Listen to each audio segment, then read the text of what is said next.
Right, hello everybody and welcome to FRL Simnet's Super Sprint Sunday. We are here round 3 at the Valencia GP circuit.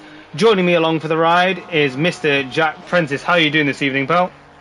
Good evening, pleasure to be here as always, and something I'm very much looking forward to here. A very tight track that doesn't forgive mistakes, so should provide a great evening's entertainment, I'm sure.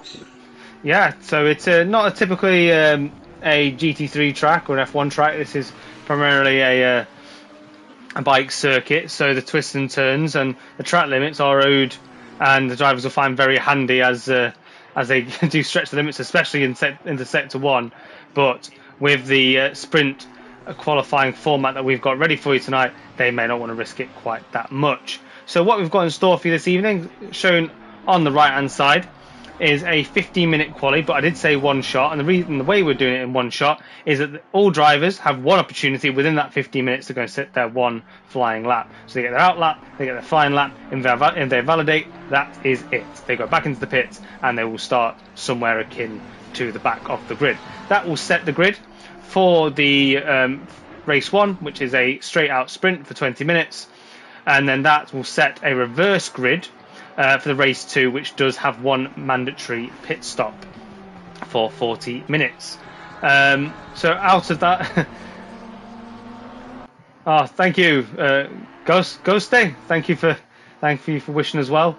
So yeah, 40 minutes with a mandatory pit stop with a reverse grid of the drivers that completed 75% of the grid. So whilst we are counting down into our qualifying session, I believe Jack has got the standings for you from last round. I do indeed. So we're going to start with the AM Championship, and starting right from the top, we've got Alexander Kalugin in the Porsche. The Russian Rocket has currently got 27 points from the first 2 rounds, followed by Jordan Marshall, the Frenchman, in second place on 25. Gav Cherry Moore in third on 22, followed by Jamie Thacker.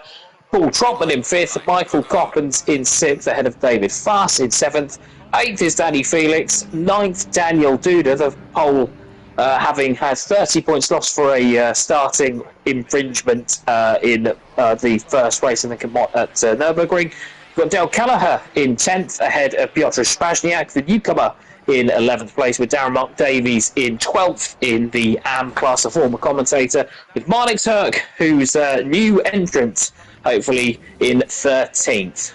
Going from silver then, we're going to take a look here, and it's another very hotly contested top 3, with Nikita Chekmatov, the Serbian, in the Lexus, currently leading on 26 points ahead of Johnny Sharp. 1 point behind in the Ferrari, he's on 25. Daniel Starkloff in third on 22. He's graduated from AM from last season, ahead of Brooklyn Donkin in fourth. Lee Colpitts in fifth, ahead of Luke Richings in sixth. Alexei Yablonsky in 7th, ahead of Chris Gebman in 8th, Serafino Gabido in 9th, and Reinhard Serpentine in 10th. Maximilian Morniveg is the first outside the top 10 in 11th place, with Michel van der Waal in 12th. Marcelin Brush-Tully in 13th, with Marcolino in 14th, looking to build on Misano last week. And then it's the one that you've all been waiting for in Pro. So, at the top of the standings, perhaps not a surprise, is Fabio Travaglioli, the Italian who's missing today for a personal event. He's leading on 28 points ahead of Jared Vermeulen in second on 26, back after missing last week. Adam Sharp is third on 25 points. Gordon Brown is fourth on 21 points ahead of Jay Wazza in the Bentley in fifth. Daniel Crossman, who's in sixth after being quite quickly scooted up from AM into Pro, with a 9th and a 2nd from last week. Andrew Eden in 7th, with Matteo D'Amica in 8th. Morgan Grace in 9th in the Porsche 992, car number 14, and Wouter Heymans in 10th.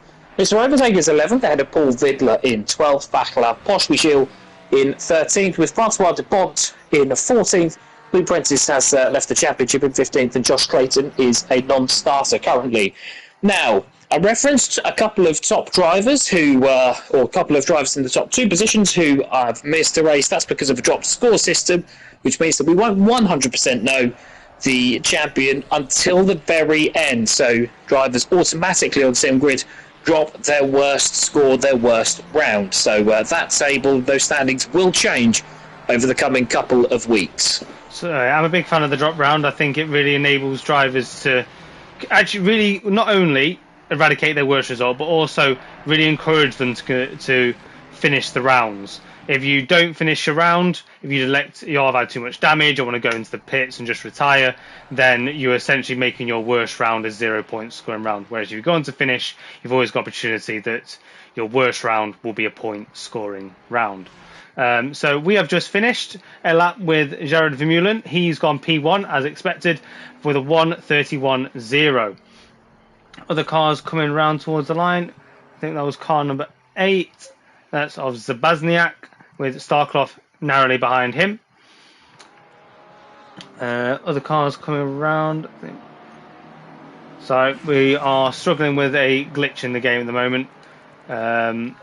With those not changing from the blue dots to the grey dots to let us know where they're going to be. Daniel Davis goes P5. Then Duncan goes P4. Just pips in there by about just over half a second. Got car number 2 come on towards the line as well. That's Brush Tully. Car 999. That's De Bont letting himself get split from Vermeulen in the Pro Tier with Starclough in between them. We've got car 32 coming towards the line now. If I can find them. I think that's Wazza in 14th. Got him.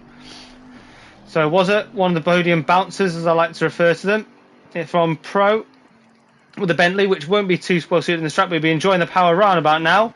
And he's going to put himself, he's just going to start a lap. What he's going to do, he's going to put himself on a lap.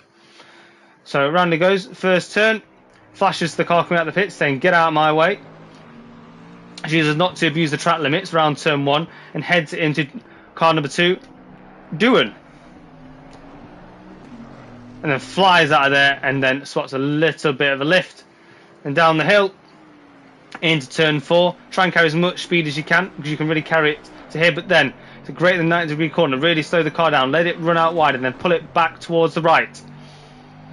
You can really get as close to the rumble as you can. Now use the camber of the corner. Swing it around. He's gone a little bit wide there, but he finds himself on the outside rumble curbing, which is just fine.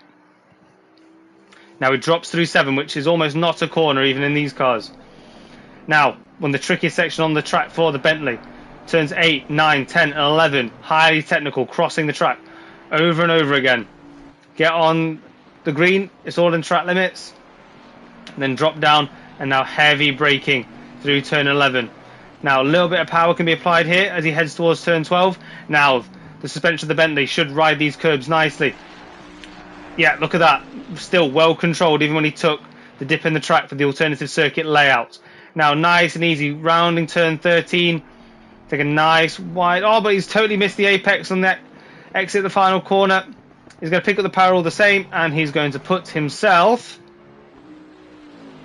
in P4 all the same, so slightly behind De Bont by about 0.2. I think it was a really good lap from Starclough, wasn't it? Certainly closer to his practice run. So let's see if we've got another one. I think that's Surf and Tank coming across the line. I shall throw to you now.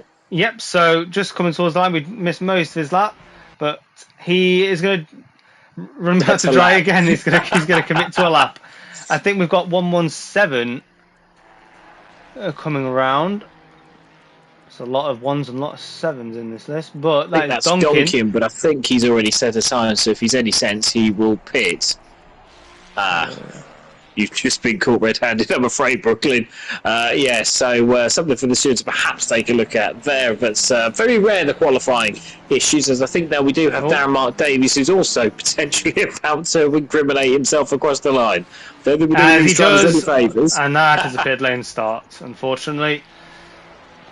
So the way we are enforcing the one-shot quali, he will experience a pit lane start, because not only did he complete a lap, he improved a lap. And we have now Lino coming towards the line in his Ferrari, and he's going to start a lap as well. What about car number 84? That's Crossman. So, actually, you know, let's have a lap with Crossman, because last week he really did set the timing screens alight. And he's going to commit himself in a Mustang, just like the Bentley. A big, weighty boat of a thing, but it's got a whole boatload of power all at the same time. Now, do we think the Mustang can take that turn 3 flat there, Jack? Yes.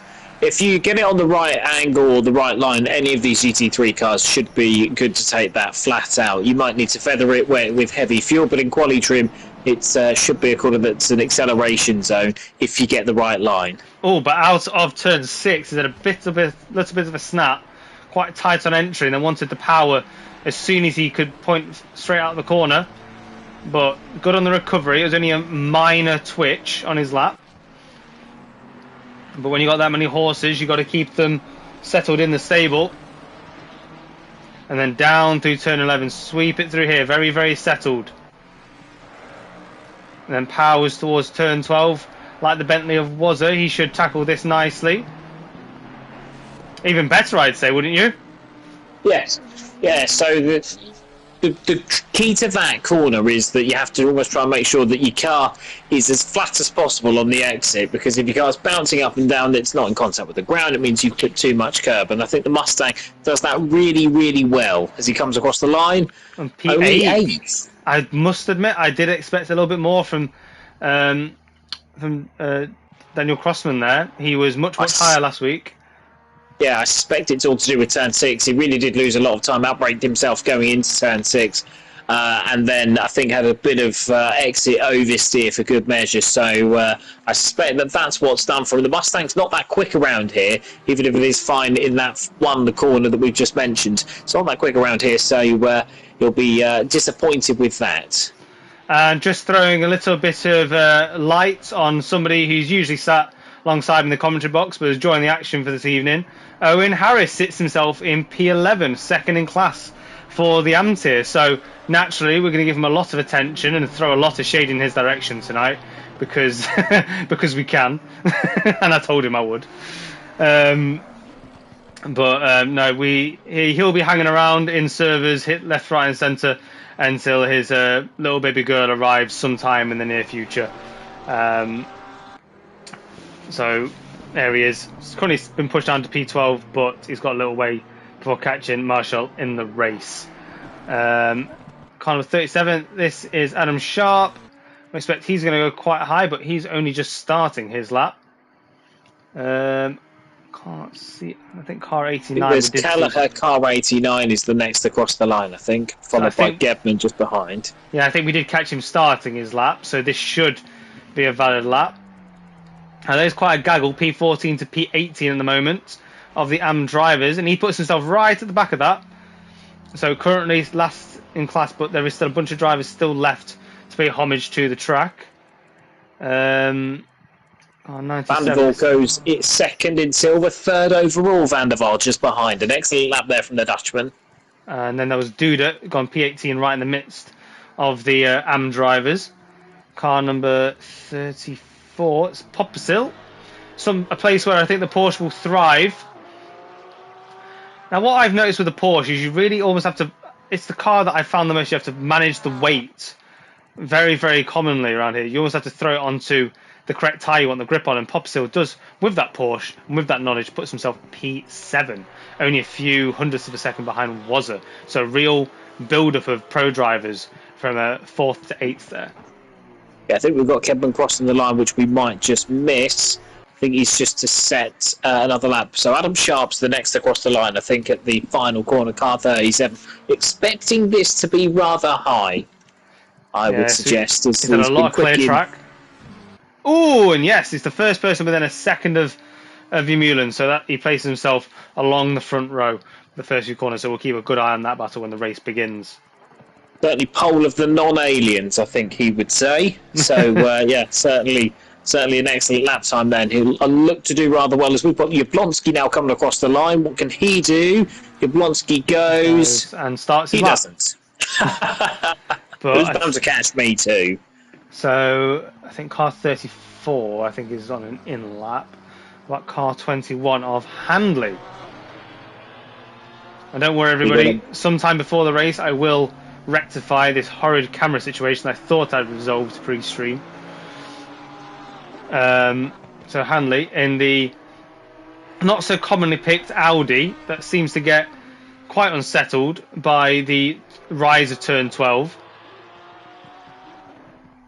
but it looks quite good on the nose. I'll give it that. Yeah, it's a difficult handling car. It's very much understeered and oversteered. Quite an inconsistent handling car. So he's doing well to wrestle that car around. And he goes P19, so towards the back of Silver, but certainly can go racing from there in front of a load of pros. Gedman finally comes across the line and puts himself P17. So just behind Mr. Harris. Mr. Gedman did say he'd join us afterwards for a little bit of a chat, so we look forward to that. Get his insights from the middle of the grid. Oh, I think that's Eden invalidating on the final corner. I suspect my suspicion is right. He pulls off to the side. Jablonski next. So Jablonski, last car over the line. And we're going to have a little bit of time to wait. Actually, Jablonski, hang on a minute. I think he's invalidated, but yeah. Fair play to him, because he has at least followed the rules. He will not be starting from the pit lane. So, can I assume that Eden invalidated his lap before starting it, which is why he's back out? This and next lap, well, that's fine, but he's got to get around. 57 seconds is a long, long way to travel in that time, and I don't think he's going to make it, to be honest with you. I think this is just another lap. So I've got a stream challenge. Who reckons I can get through all the plugs before Eden manages to get across the start line? Let's go. So, obviously, we are FRL. This event and the FRL League is sponsored by Simnet, provider of some fantastic, high-quality sim racing equipment, which is compatible for console. So get onto their website on Simnet and get yourself some high quality sim equipment to improve your racing laps. Now, as well, you can be part of the the FRL community that deals with all things four-wheel racing online, including as he's still on an outlap, so he keeps going. Do drop a comment in the chat if you want a link to the Discord and or SimGrid to book your place racing with us. As he hasn't made it. But no. More time for plugs, though. We can still got time for plugs. Our time doesn't run out. So yeah, if you are looking to get involved in all things racing online, FRO is the place to be. Your top-rated spot on SimGrid for things ACC. If you're just wanting to continue watching the great content that is FRL streams, do make sure to like and subscribe to this one. Hit the notification bell to not miss when we go live. We race most days of the week. Everything that gets shown online will be fully commentated. Our PC leagues are even more fancy than these console ones, so they can do so much more on board for you and keep you more in the loop.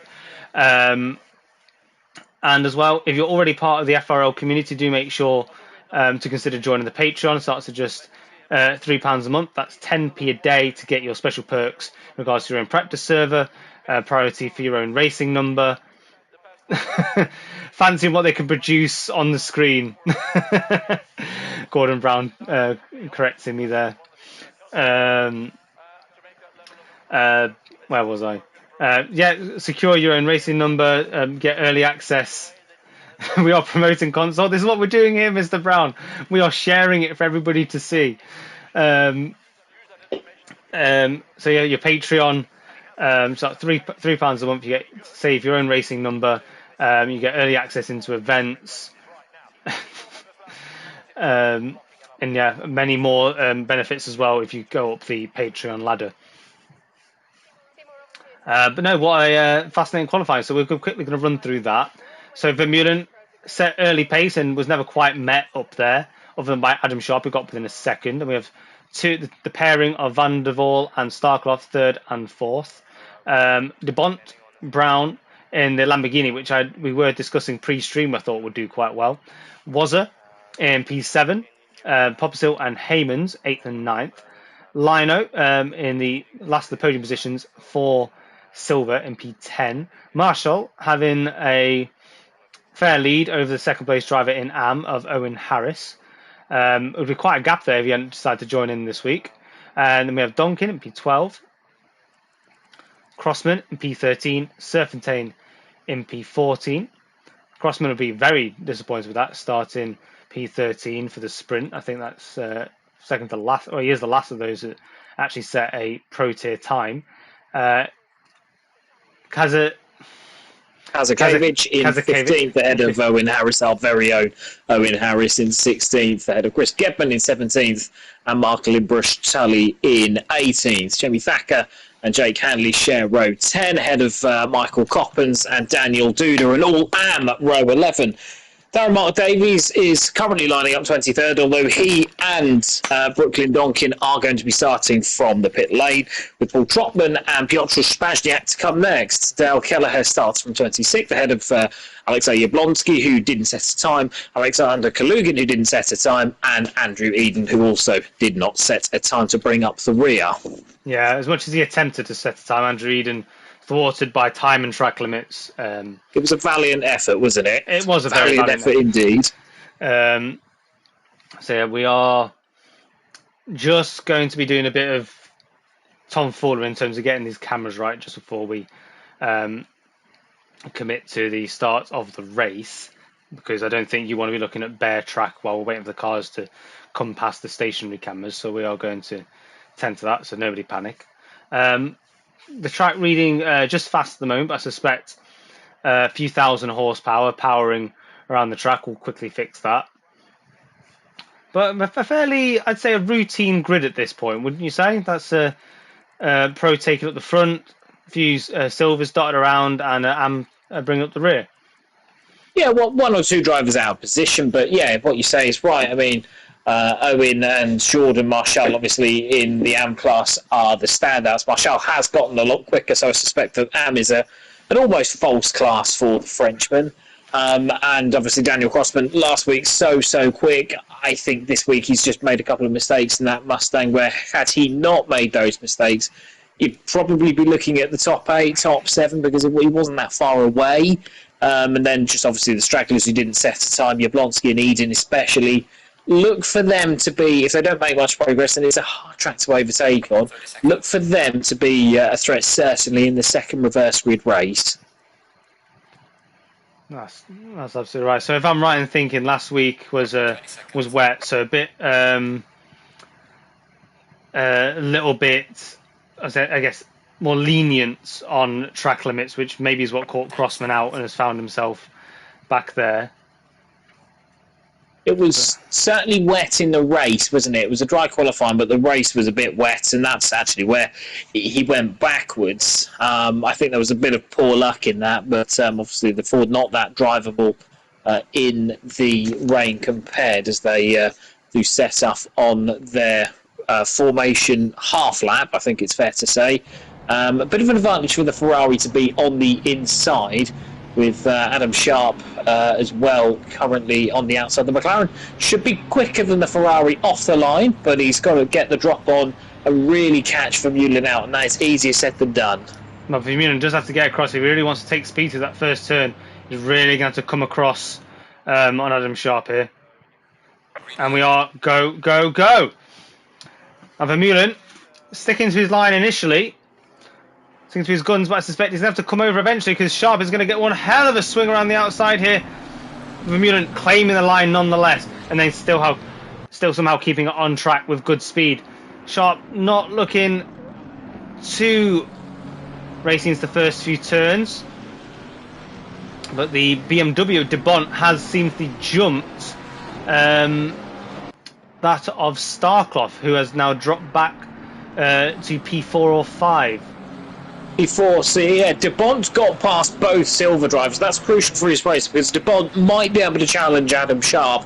Starclough and Van der Voort kept it sensible on lap 1, so fair play to them, fighting themselves, but themselves only. Vermeulen got a really good drop compared to the Ferrari's usual capabilities, and was able to deal with Adam Sharp, and I would suspect that Vermeulen should now be able to control the race from here. So, yeah, I'm just watching Wazza at the moment, because he had to take quite a few alternative lines on Van der Waal in order to try and see if he can sneak past him, but Brown is right on him, and I'm not sure if it's Wazza being a bit slower or being held up by Van der Waal, who is dropping off the front group. I think if Wazza can set him up out of the final corner, it's going to be difficult, but if he can set him up coming out of the final corner, the Bentley should have enough speed to take him past the McLaren. So I do see Brown going defensive. Popsicle has gone for the wide line. Would this be a good traction drive out the corner for Popsicle? No, it doesn't look like it. Looks like he might have ruined that for himself, and that has invited the Ferrari of Heyman's down the pit straight. But if we go forward to Wazza is liking a move down the inside, and he gets his Bentley nose ahead, and he goes through. I love it when other drivers make it look like I know what I'm talking about, because it's exactly what he did. Wider line coming out of the final corner, and sets up Van der Waal, who played it sensible once again. Doesn't need to be fighting another class where it's going to cost him time, and an easy move there for the Irishman. Yeah, so I'm just keeping up with this second, essentially second group battle. Now the leaders of Vermeulen, Sharp, DeBont and Starclough have started to scoot away.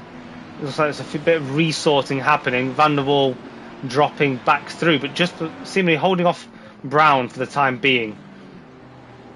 Looks like he's found a bit of clean hair, Van der Waal. But back behind that's Heyman's again, looking at Popsicle. But I'm noticing, Jack, every single move that the drivers are making to try and find alternative is letting the car behind them into their fight.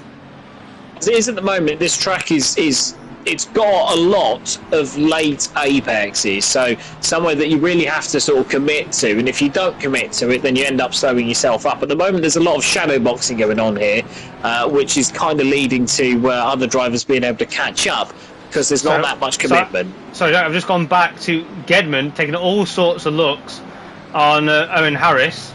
So at the final corner, Harris does seem to have chosen a much better line out, and that's given him the breathing room he needed. But for a moment, Gedman was right on his gearbox.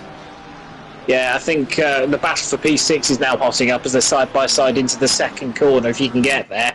But Brown now really attacking Van der Waal. Van der Waal holds him off, though, takes the optimum line, and then the acceleration zone that is turn 3 should be able to hold off the Flying Scotsman for a bit. But they were side by side going into turn 1, and the Scotsman just lost out there to Van der Waal. Yeah, I was just catching the Audi of Hanley, really looking at Kazakevich, but then he goes a little bit wide around turn 5, but that's okay. There's grip out there.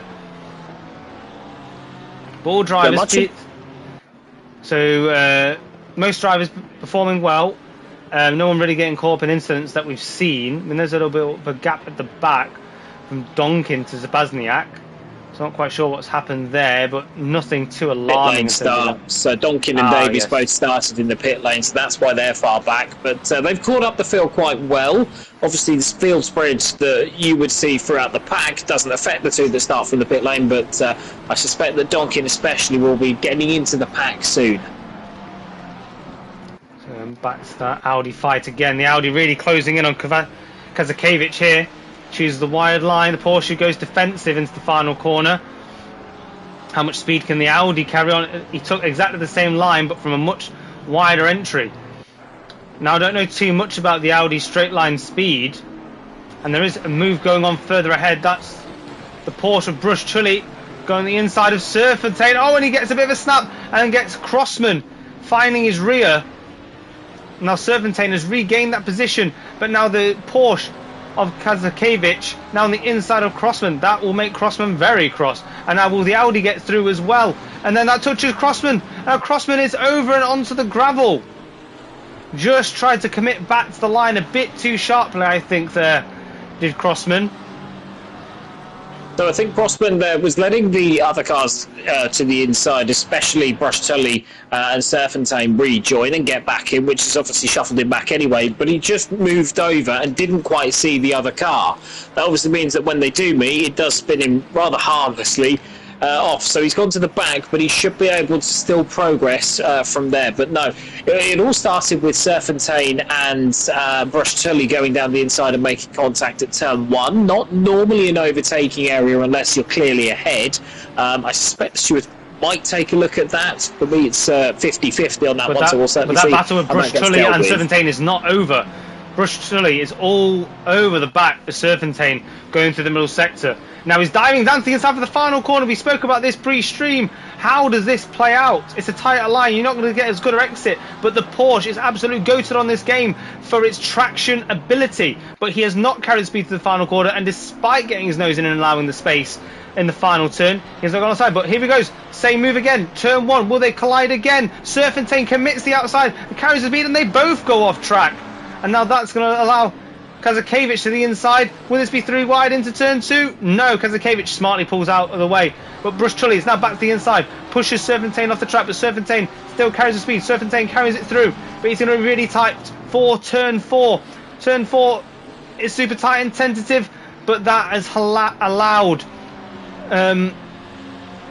Tully through. That tentativeness, not wanting to claim the line, has cost him ultimately in that exchange. Yeah, it's difficult because you really do need. We talked about half moves, didn't we? You do need to commit, and it's worked for Tully. But I suspect that when he looks back, he might want to think that he could have been a bit more committed, because it's cost them 3 seconds now to Marshall and Lino ahead, and it's quite a gaggle behind. I can see as well that Owen Harris is up to 15. He's got past Jake Hanley in all of this. So yeah, the AM driver, the guest AM driver, the reserve AM driver, settling in well on his return to the cockpit. So Kazakevich having eyeing up Serpentine for a few laps, but kept a safe distance while Tully was getting by him.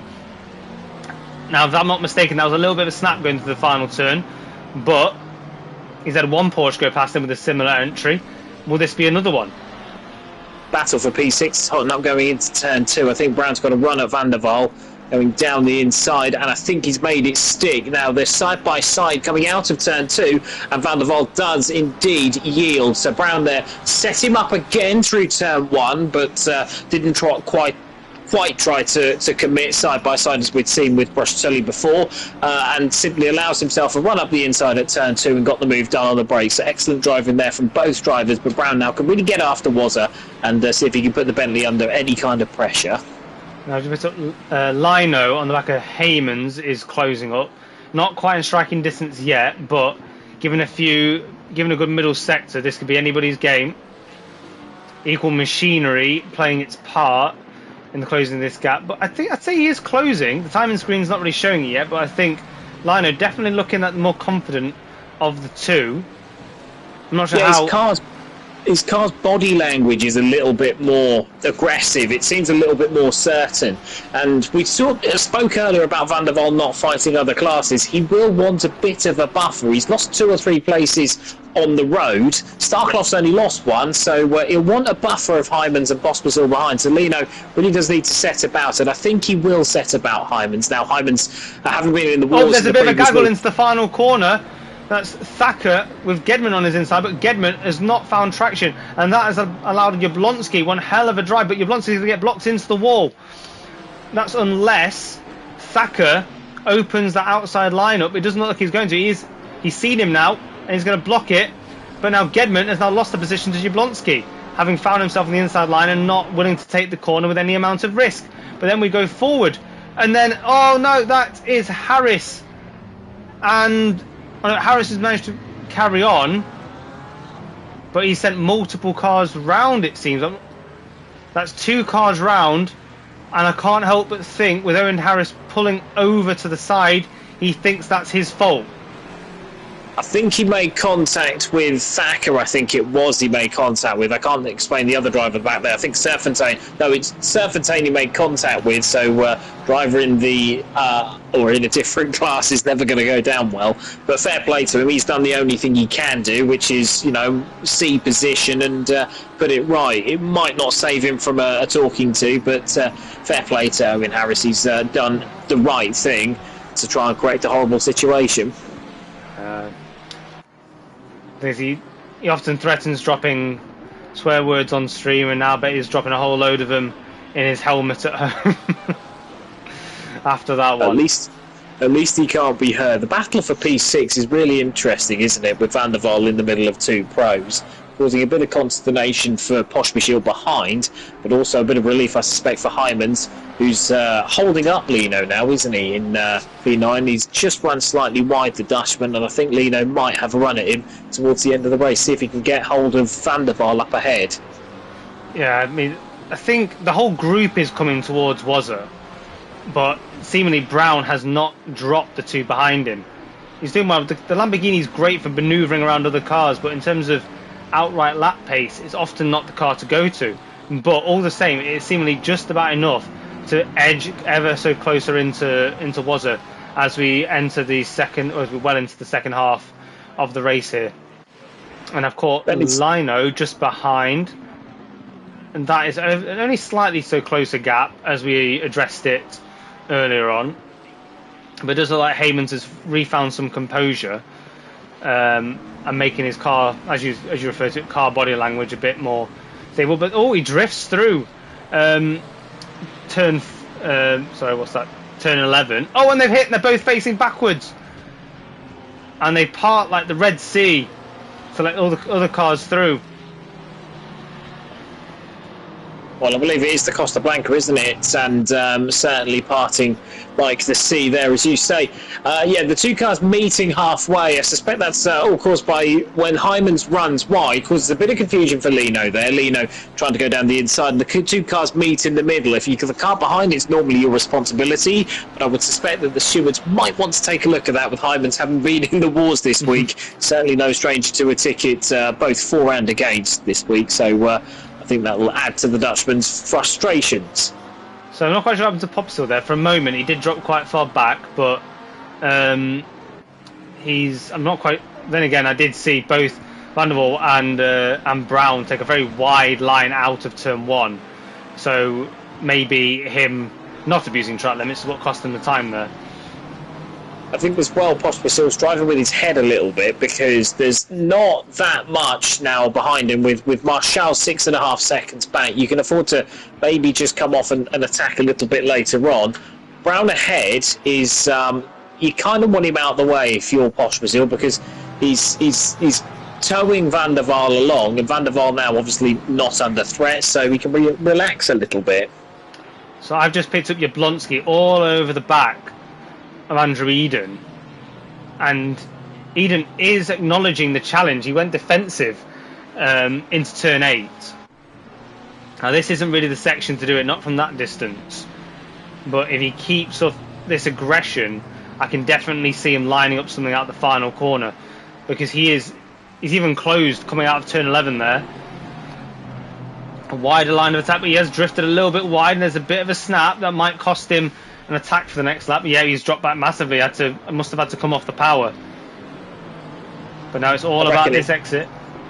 I reckon it spun up a little bit and unsettled the back end. I think as well the battle for second is only separated by 9/10. They're a little bit further ahead. Sharp's dropped off the back of Vermeulen, as I think we were expecting. I think the gap's about 8 seconds, 8.5 seconds. But Nippon has started to make inroads on Sharp in the last few minutes. Now, will he throw caution to the wind here, or will he perhaps sort of think, well, third's okay, and it gives him a place higher, or gives him an extra position on the reverse grid, which is coming next? I mean, the reverse grid positions are strong, and I think if they've heard the yellow flags being waved around the track, especially in certain sections, he might already be planning when not to make the overtake, more so than where he is going to make the overtake. Cars losing traction, backing up into the cars, and ultimately, as he gets to quite a snapper, well collected. But where else have we got? I think Thacker in 23rd and 22nd. There's a real battle going on in the AM class here. He's all over the back of Dale Kelleher, who's kept his nose clean after a disappointing qualifying. And I think that Thacker, especially with Crossman behind now, making his way back through the field, I think there's going to be potential for some action here in the last 4 minutes. Yeah, I think with the pressure of Crossman behind, that'll only make him want to and have to drive closer to Kelleher to try and retain the position that he's got. But as we say that, Kelleher has gone wide and deep and over the gravel, and he's still snapping as he returns to circuit. Thacker tries around the outside, but I think this is going to put him susceptible to Crossman, who's going to choose absolute optimal line, and he's already on the back of Thacker here. If I'm Thacker, I'd want to let Crossman through because he might be able to cause a bit of chaos up front, and that might make it a bit easier for Thacker to pass Kelleher once Crossman's through and out of the way, as Crossman does go through down the inside. I think that's going to be a benefit for Thacker because it'll mean that Kelleher has now got a quicker driver to deal with who will perhaps cause a bit of chaos.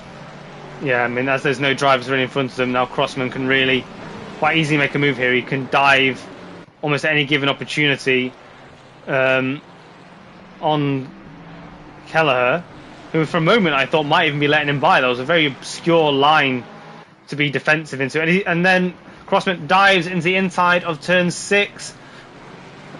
Kelleher gets a little bit of a tap for his woes, and then through goes Thacker. Just exactly as you played it, Jack. Yeah, I do like it when I get proven to be right whilst on stream. And then, who's that going wide? I think that was Trotman going deep and wide, allowing Daniel Davis to go through. Yeah, Darren Mark Davis, a legend of the commentary box, as Crossman goes wide, I've just seen, and has let Thacker back through. I think Kelleher's going down the inside. Kelleher's now got him, and so it might be roles reverse. If Kelleher does commentator's curse. I'll apologise to Dale a little bit later on, as he's a friend outside of this. Perhaps I put the mockers on him a little bit. But now Mustang versus Mustang, Crossman having to deal with all of that, has now ended up with Darren Davis on his rear. But two experienced drivers know where their traction zones are and have planned accordingly to defend themselves on the straight. I think that's Renard Serfontaine has come into the pits. That might be tactical with the 75% rule. He was quite far back in the Ferrari, and I think he might be looking to get himself a pole position. Renard Serfontaine, who is now in the pits, he might be looking to get himself a pole position, having completed what would be 3 laps fewer than the leaders. Vermeulen now crosses the line to start his penultimate lap. He can afford, I think, Vermeulen perhaps to slow down, judging by the gap for him and Sharp. We'll just see as they cross the line. Is this the last lap? It is always close, isn't it? I don't think he will slow up, but 11 seconds is, that could be tight. I wonder how that'll go. So, yeah, I'm just keeping tabs on this Battle P2 because it has been closing since you last addressed it, Jack. I think it was at 8 or 9 tenths when we last picked it up, and it's now 6 tenths. So De Bont definitely still keeping the pressure on Sharp, and Sharp is cracking here and there, just allowing that gap to slip away, and De Bont ever wanting to just get in a pocket where he can maybe throw a move or make Sharp just twitch underneath the possibility of losing a position. Fight for P10 as well is starting to hot up, with Brush-Tully and Hyman's different classes, but Hyman's looking to get past after a bit of a frustrating afternoon's racing so far. I wonder if Hyman's might just let Sleeping Dogs lie though, because he's going to gain ultimately nothing by making this move. So I do wonder if he might just play the sensible card here and just stay behind. Doesn't look like it. No, I did see Brush-Tully having a bit of a snap on the exit of turn 5, and I think he might make the move just out of concern that Kazakevich is lurking in the background, and he is being slowed down by Brush-Tully. Even if Kazakevich does pass him, it's no biggie, because the next car that's behind him in class is Eden in 17th. So even if he does lose a few positions, it's not a big deal for Hyman's. In fact, it's actually probably a bit of an advantage with the way that the reverse grid system works. So we're just picking up the battle for P2. This is as close as it's been. De Bont now within 3 tenths. Gets a bit of a snap out of the first turn. This is definitely shooting distance now. Any corner now is an opportunity for De Bont. This is for class. This is for top positions. So I know we've been talking about letting dogs lie for the low positions, but I think for bragging rights they're going to want this one. Yeah, these two had a really good race in Budapest at the end of last season. They were nose to tail pretty much the entire way, but it's roles reversed. De Bont now looking to line him up. He'll have to get the braking perfect for turn 8 coming up. So Sharp choosing a shallower line on entry. Would that compromise on the exit? No, he takes a nice wide line, so that's all fine. Braking key here as well. De Bont this time choosing a tighter line on entry. Does that mean he can get on power? No, not quite enough. Looks like Sharp took that one better. Now, last few opportunities here. I think Sharp's got it as Vermeulen's about to cross the line. So Vermeulen, as ever, the season #1, and out the final corner, De Bont is going to chase Sharp to the line, but I don't think there's enough track left to do it. He is closing. He is closing, but no, that's all she wrote for that one. Starclough comes home for a very positive silver tier win. Wazza never quite gets caught by Brown, who sees off Van der Waal, who gets a P2 in class. Poppersil and P8. Merschel is Gonna coming be a home. class win. Pretty commanding class win, isn't it, for Marshall? So excellent drive there from the Frenchman as he's followed by Brush-Tully. Hymans doesn't quite get into the top 10, does he? With Kazakevich and Handley in 12th and 13th. There's a big old gaggle across the line. Yeah, Lino just challenged him towards the line, but misses out by 300ths of a second. And Kalugin just sees off Eden. Second in class, though, for Kalugin, wasn't it? Second in class, so an impressive recovery, because he was a little bit further back, Kalugin. 3 cars coming across quite close to the line there. That's Duda losing out to Donkin by 8 thousandths of a second.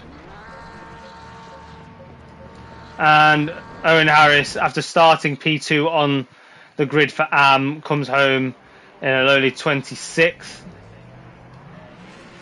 That's P8, I think, ahead of Kelleher and Spazniak, who were debating not last. In the end, with Serfontaine a lap down, obviously, but Serfontaine, I think, by doing that, has guaranteed himself a pole position start. So might be a little bit of consternation there. There's the rules as intended, to quote the FIA, but I think Serfontaine will be taking pole after his early retirement, let's say. But all the same, there are points for both races. He's gambled points away to potentially gain points in the second race, so it's not all no loss with all gain.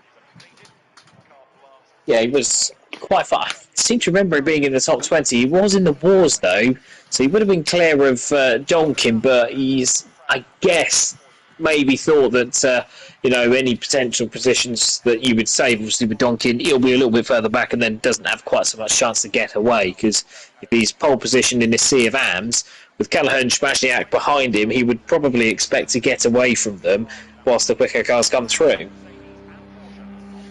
Yeah, I mean, Serfontaine is no slouch. There's every reason that he can start from the front of the grid and create a big enough gap away from the pack to maybe challenge those fast drivers like Vermeulen, De Bont and Sharp coming up from the back to try and catch the lead. The thing that often costs those starting from reverse grid pole is the fact they have to overtake a couple of cars and get gaggled up in a little small group, which slows them down, and they never quite get the gap to really hold off those lead drivers. In a track like this, what do we suspect is with the pit that's about to come up in this 40-minute race? What do we suspect is going to be the pit strategy? Because I don't think quite as much you want to be pitting really early here. It's a short pit stop, timed at about 40 seconds, so a good 25 shorter almost than Misano. So it's a much shorter pit stop. It's you're going to come out if you pit early, especially if you're towards the back, you're going to come out in clear air, which means that you'll be able to run your race. So I suspect that there'll be plenty who do pit early, perhaps those who are starting towards the sharp end, so potentially, your Serfontaines, your Spazniaks, your Kellehers of this world, maybe even Crossman, if he can get past a few of the AM drivers quickly. They may stretch it and go long. But, if you're starting towards the back, if you're Vermeulen, if he doesn't get involved in any incidents, Sharp, De Bont, Starclough, etc., then it would be prudent to come in early. You just want to make sure that on lap 2, if you can get a gap, wherever you are, if you can be in clear air, then that is going to be paramount to your race. Yeah, I mean, we saw so much how people's alternative lines and so on really cost them in overall race time and the battles they missed out on later on. So we're just watching highlights now. We're starting off the games elected Marshall. to follow around his first lap. And he seemed to hold position fairly well. And then had Lino trying to make moves on, I think that's Thacker ahead? Or Heyman, no, is that Heyman's? I think it's Hyman's. If it's the black Ferrari, that will be Hyman's. That's the one. Yeah, so it will be Wouter Hyman's. So this is Andrew Eden making moves on Dale Kelleher, who did get backed up by the Ferrari there. I believe that was Coppens. I think that might have been Klugin ahead, who was the first one. So we did catch that one on stream. Had a nice route around the outside and then got boxed in with a Ferrari. Actually, it was quite crucial there. He did get ahead of Dale just on the corner exit. Then we have Starkov overtaking De Bont early on, which he must have had undone, seeing as De Bont went chasing after Sharp towards the back end of the race. So I'm assuming this was a wide moment from De Bont in the BMW, because he is quite far behind. Taking a long while to bring about the overtake. I wonder if it might have been De Bont on Starkov, but De Bont, to be fair, got him on lap 1 if memory serves. Starkov and Van der Waal were 4th and 5th when they started 3rd and 4th. So this was the contact that let Crossman through. Do you want me to judge it, or do you want me to stay on the fence? We've been employed to stay on the fence. In that case, I will say that both cars were side by side. Let the audience very much a meeting in the middle. We'll have the audience have their pints of discussion. I mean, I've got my opinion on it. I can let Crossman know afterwards. I do have him in contact as a friend of the league. Then we have Wouter Heymans take on Marshall, which is 2 cars behind here, so quite sure what transpires here. Seems like the replay is a bit late on all these highlights. This Trotman going wide then, so that's what's happened. He's gone on the marbles, outbraked himself a little bit, and he's rejoined sensibly, which has led to obviously no collisions, but he has lost a place there to Coppens. All very sensible there from Paul Trotman, who's a driver you associate with sensibility, even if he is in AM. Certainly not because of his racecraft, it's pace only. So yeah, excellent driver really once he realised that he had messed up. And I believe this is the incident. I think this might be a little bit further on, or this another one. Is this Serfontaine is, I think he's going off a little bit, because Serfontaine's not in front of that car. That's Kazakevich, isn't it? That's who it's listed. And Serfontaine is mid-tailspin at this point, isn't he? So we've got Harris there. I reckon Serfontaine is going to get a hit from Kazakevich looking into this and going into the penultimate corner. No, he doesn't. No, the mess me around. No, this highlights package is not doing us a hand here. Blame the broadcasters. Well, I think the game realised I was right too many times and wanted to see if it could get me to prove myself wrong a couple of times. I think that's right what too many times and too many curses handed out. Yeah, can't be doing that. So time to put the joke back on myself, I think. But I think we are going to get something here. This was Brown, having a move done on down the inside with Michael Van der Waal, but then he's going to throw it deep down this. It actually comes from a reasonable way back there, does Brown, but I think that does begin to highlight why Michael Van der Waal was that far wide of the corner entry, not really defending the line at all. It's because he had to carry a lot of speed as the driver from the inside from turn 1.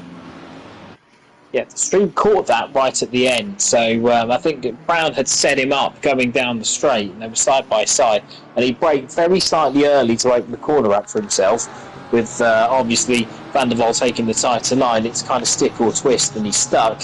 But when you go wide there, you have to obviously make every effort to come back on the track as quickly as possible, and that's what happened there. So still no server up. Just having a look now, no server up for the I can see admin second typing race as of yet. Oh, as we do get the same admin making a move on the. I think that's Jablonski behind actually getting the position. I think we caught this one on stream. Jablonski worked his way all the way around the outside, watching two cars battle, and he does get Gedman at the end of the straight here, if I'm not mistaken, despite being boxed in by Serpentine ahead. Looks like we're going to have to fill for a bit longer because they are having a couple of issues with G Portal. It wouldn't be a season without a couple of G Portal issues, yeah. We are now go. We've just had that message.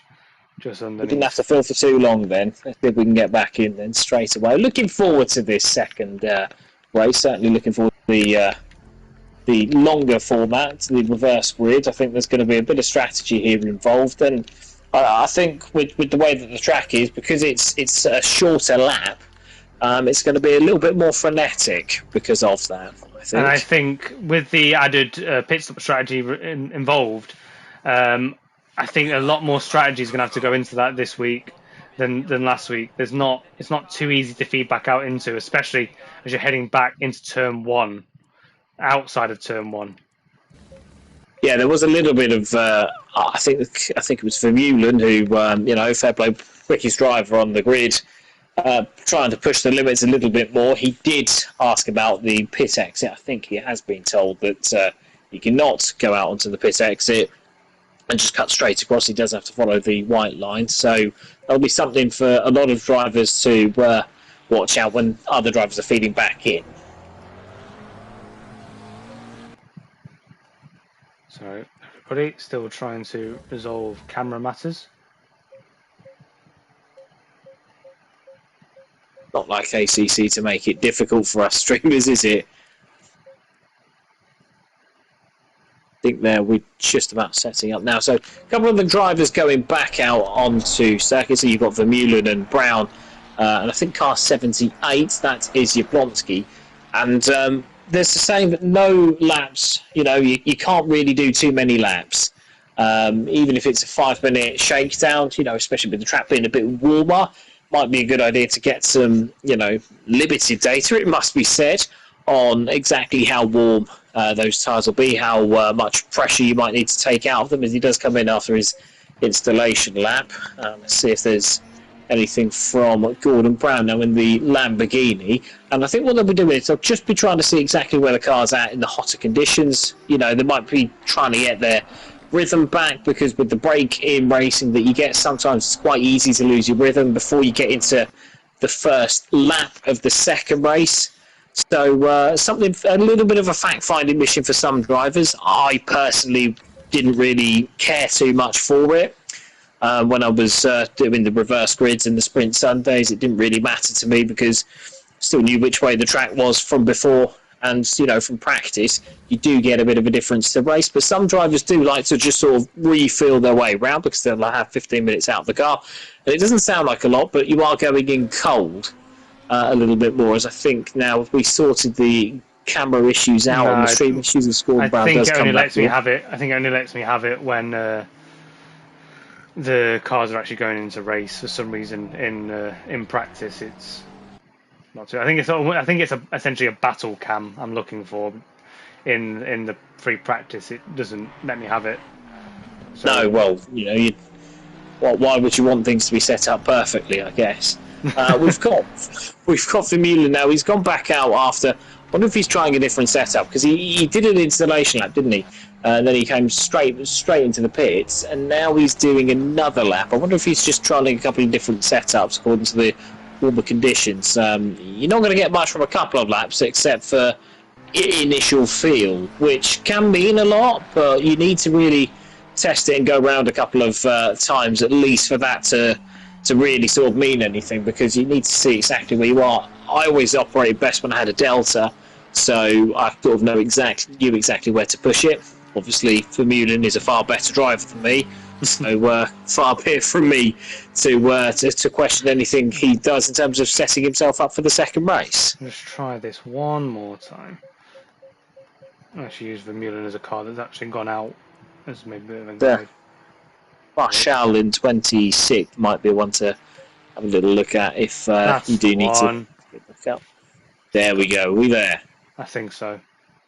It looks different to the one I usually get. Give me somebody out on track. Somebody who's actually doing a lap.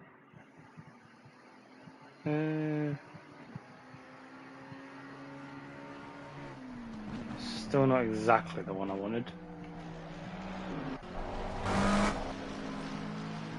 And that's a very strange camera. So whilst you do have the time to play around with this, I am going to do so, so I apologise to anybody watching that's maybe losing interest in me attempting to get camera settings correct. On the positive side, you may be getting a bit more of an insight as to exactly how we set these up, and it is not as easy as I think the streamers, especially people like yourself, make it. Yeah, it's. So let's have a look at the grid.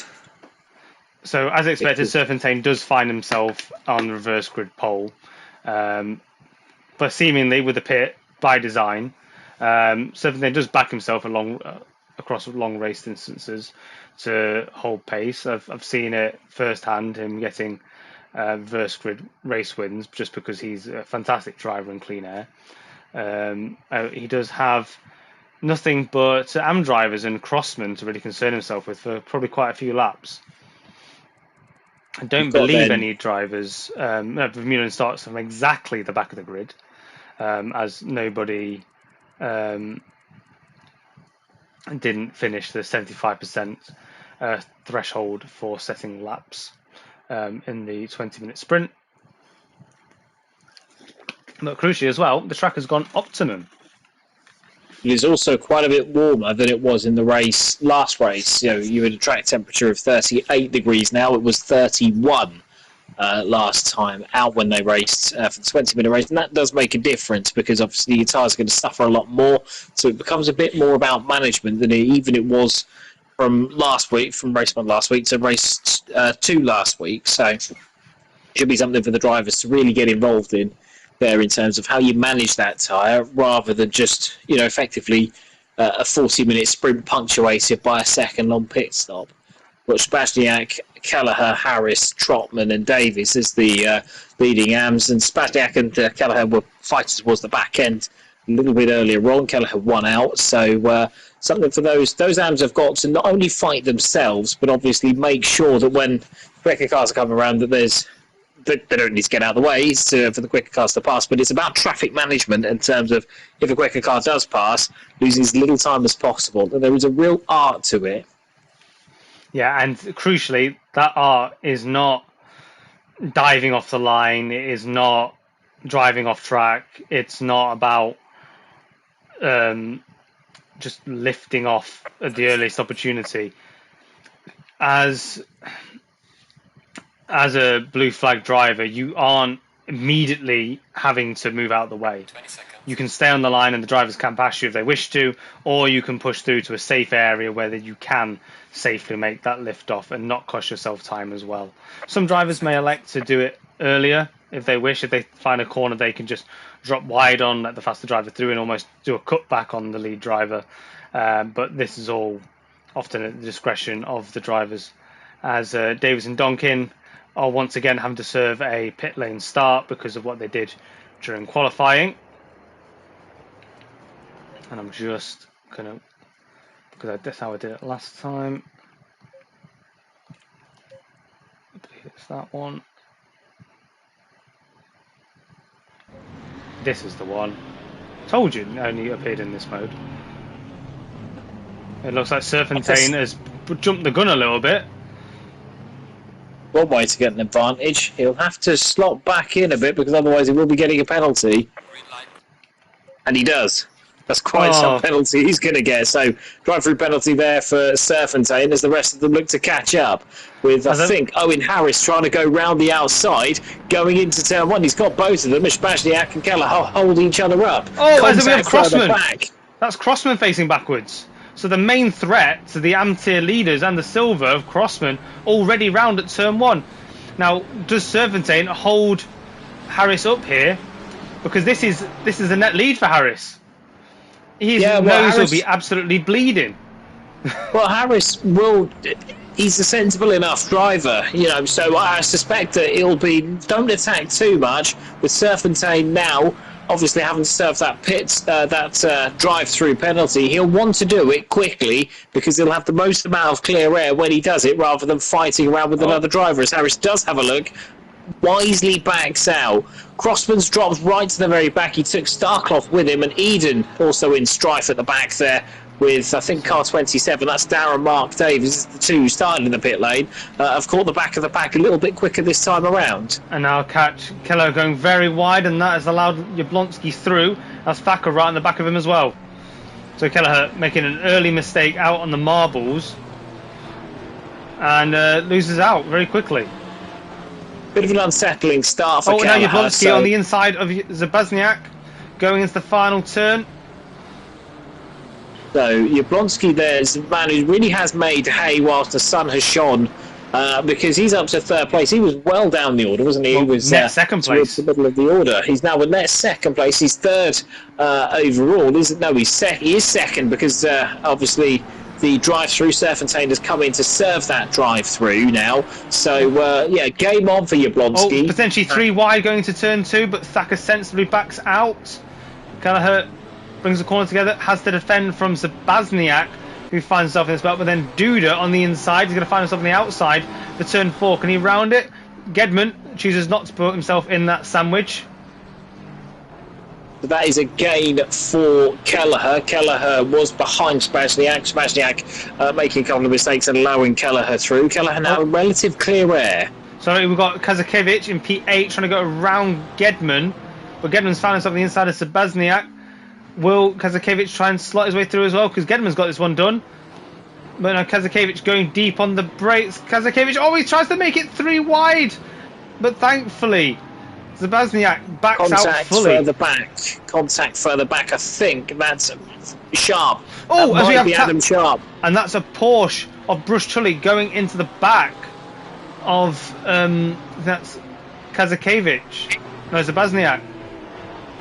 And yeah, there's been a bit of issues further back. A couple of drivers are pitted already, so they are Vermeulen, Marshall, Crossman's got his pit stop out of the way, and Starclough and Eden. They've all cleared their early stop, and I think as well that there might be a few drivers who are now out of position who might wish they'd done that. Really backing up into the final turn. Bruce Tully going all the way around the outside, and with almost too wide going into the pits there, and even more cars driving into the pits.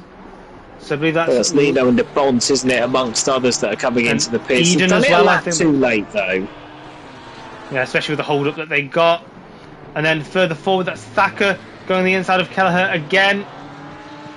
I think he'll get this one done. He'll get his nose ahead. Oh, but tell you what, Thacker's still fighting around the outside. Kelleher did do well to get to the turn 4 apex, but now he's going to allow Duda up his inside. Duda showing his nose, scares Thacker out the corner, but can the traction of the Beamer find his way all the way to turn 6 before he can? No. Thacker sticks his nose in there and holds position for now. That's allowed Gedman to get backed up by the BMW, and now that's allowed Kazakiewicz up the inside. This flat left-hand turn, Kazakiewicz is going to find his way to the inside for turn 8. Now he's going to have to really commit to the inside here, send Gedman around the outside, but Gedman's going to find traction. But Gedman, can he open the corner up for turn 10? Yes, he can. But then Kazakiewicz tries to dive it down the inside, and he's touched. And then he's gone round as well. And now Gedman's been tapped in the rear.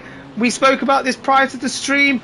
You've really got to put faith in the car ahead of you if you're going to make that move down the inside, because it's 3 corners that make up 1 corner ultimately in terms of driver steering movement, and he has very much cost himself and Gedman time and position there. But then just behind him, Kazakiewicz will be disappointed with himself there as we see Brown now off and losing a position there to Wazza, I think, having tried to go around Spashniak. Yeah, Kazakiewicz will be disappointed with himself there with that, because the move, he was never really alongside, and the one positive is he did put Gedman back facing the right way, but not his finest moment there. We have missed the fight for the lead. Jablonski, I believe, has just got past Owen Harris.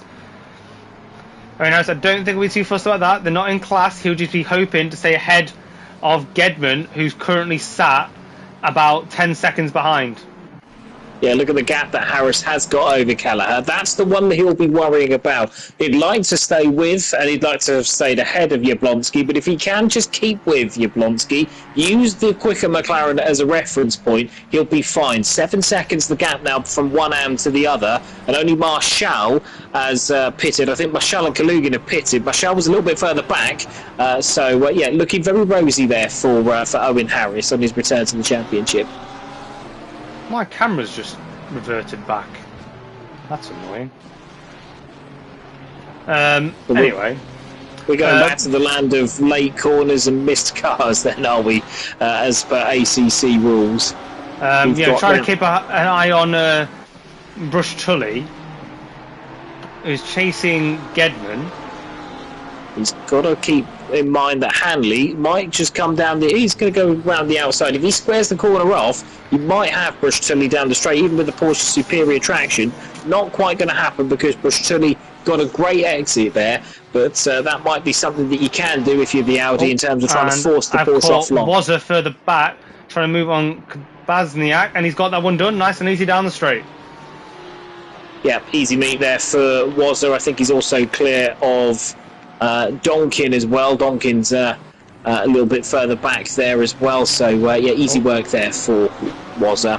So I'm not going to be able to deal with this camera. I'm just going to flick it into Helicam, because that's got now a fight for third position. I'll sort of go radio ACC if you like, with Dale Kelleher still about 10 seconds back. He's lost a lot of time to Harris, but he's holding up Duda in fourth position fairly. I think Duda might just have managed to force his way through. That's Hyman's out in front, isn't it? That's Hyman's in front of them, having left the pit lane. Duda now goes down the inside. Can he make it stick? No. He had to bail out of that. To miss the back of Kelleher as I throw over to you now, Greg. And that's Brush Tully on the outside.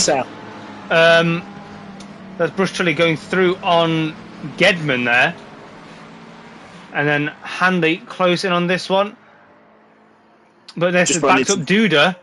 And Duda's got two Porsches behind him. One of Gedman and one of Hanley.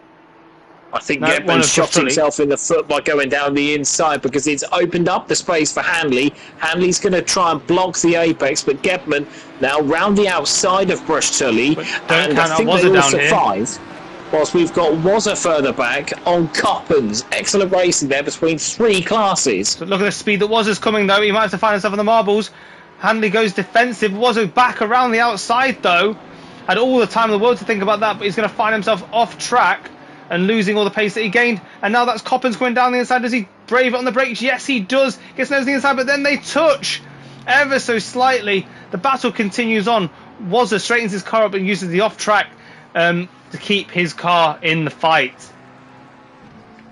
Well, it all started when there was a lapped car that came out of the pits. I think it's Hyman's.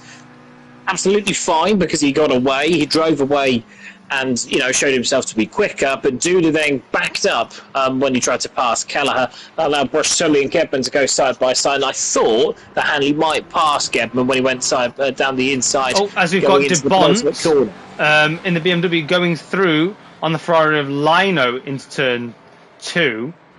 That's quite crucial for him. He's not quite as far forward as he wants. Vermeulen very much leading the pack here of those that have pitted. He's 9 seconds behind Darren Davis. And he's still got some time to find to overtake those that haven't pitted yet, but he's well on track to take a reverse grid win here from the back, so don't count him out just yet. But as we go back to Wazza, who's now got Duda on his inside, but the two barges heading down the straight. With how much they fought though, it could well be that with Vermeulen having such a pace advantage, he could have caught these actually relatively quickly, which might actually hamper him. Not too much if he's prepared to sit patiently, but that might be something for the South Africa to consider, as we've got Gedman then holding off Brush Tully with Hanley in 6th just behind here. Excellent racing between what is effectively 2nd, 3rd and 4th in silver. Well, you say that, but as it currently stands, Lino isn't actually... he's about 15 seconds behind Vermeulen, who is on a charger. I think will jump that second AM group. It's a short stop, so it's something to keep an eye on at the moment. It's going to be very, very close in line. It did start towards the back, but I think behind Jablonski, it's anyone's game, isn't it? Absolutely, yeah. Now jump back on board with Hanley, who's done an awesome job holding back Wazza, but Wazza only needs one good exit down that pit straight, and I think he'd fly past both of them. The Audi and the Porsche, not cars that are blessed with top speed advantage. Gedman doing a good job at just distancing himself from this group, but Wazza is lurking, and if he can clear these two, that will be Gedman's main focus in terms of defence. But Hanley in the Audi shaping up a move on Gedman there. Oh, sorry, it's Bruce Tully that's the lead Porsche. Oh, but Wazza elects for the pits, so he elects not to try and fight his way through the silver tier drivers. Yeah, that's a sensible move. He might wish he'd have done that a couple of laps earlier, but suspect that he'll be coming out well into the second pack, if you like, with regards to the pits exit there. As I think Darren Mark Davies in 12 having a go at Spazniak in P11 going into the second corner. I'll try and see if I can describe this for you as he goes down the inside. They're side by side. Runs him off of the road a little bit, but all fair there, and that's an easy move. Spazniak outbrakes himself, and Davis there through easily for P11 at the moment on the road. Yeah, Spazniak so far proving that he's quite a tentative driver. He's won't take too many risks, but in racing, not taking the risk is sometimes more risky than actually taking a risk and really putting your foot down through stuff. But look who's actually catching. This is Vermeulen's first real overtake on those that haven't pitted yet, and he's closing them at an absolute rate of knots.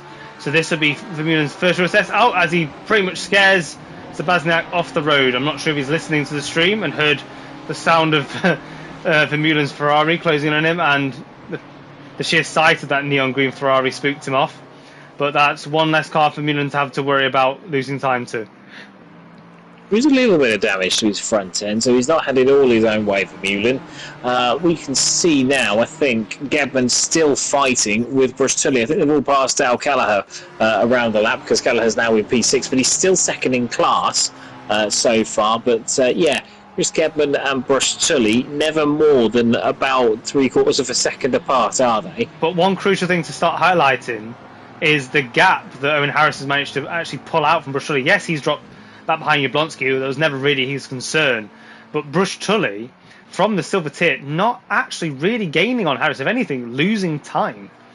They've fought so much that Harris has driven a really sensible race. He hasn't tried to fight what couldn't be fought with Jablonski, and he's driven a really sensible race. I reckon he's given himself a really good chance of leading the AM class once this all shakes out. Marshall is a little bit of a threat down in, where is he currently? He's 17th, but I think that it's going to be between those two.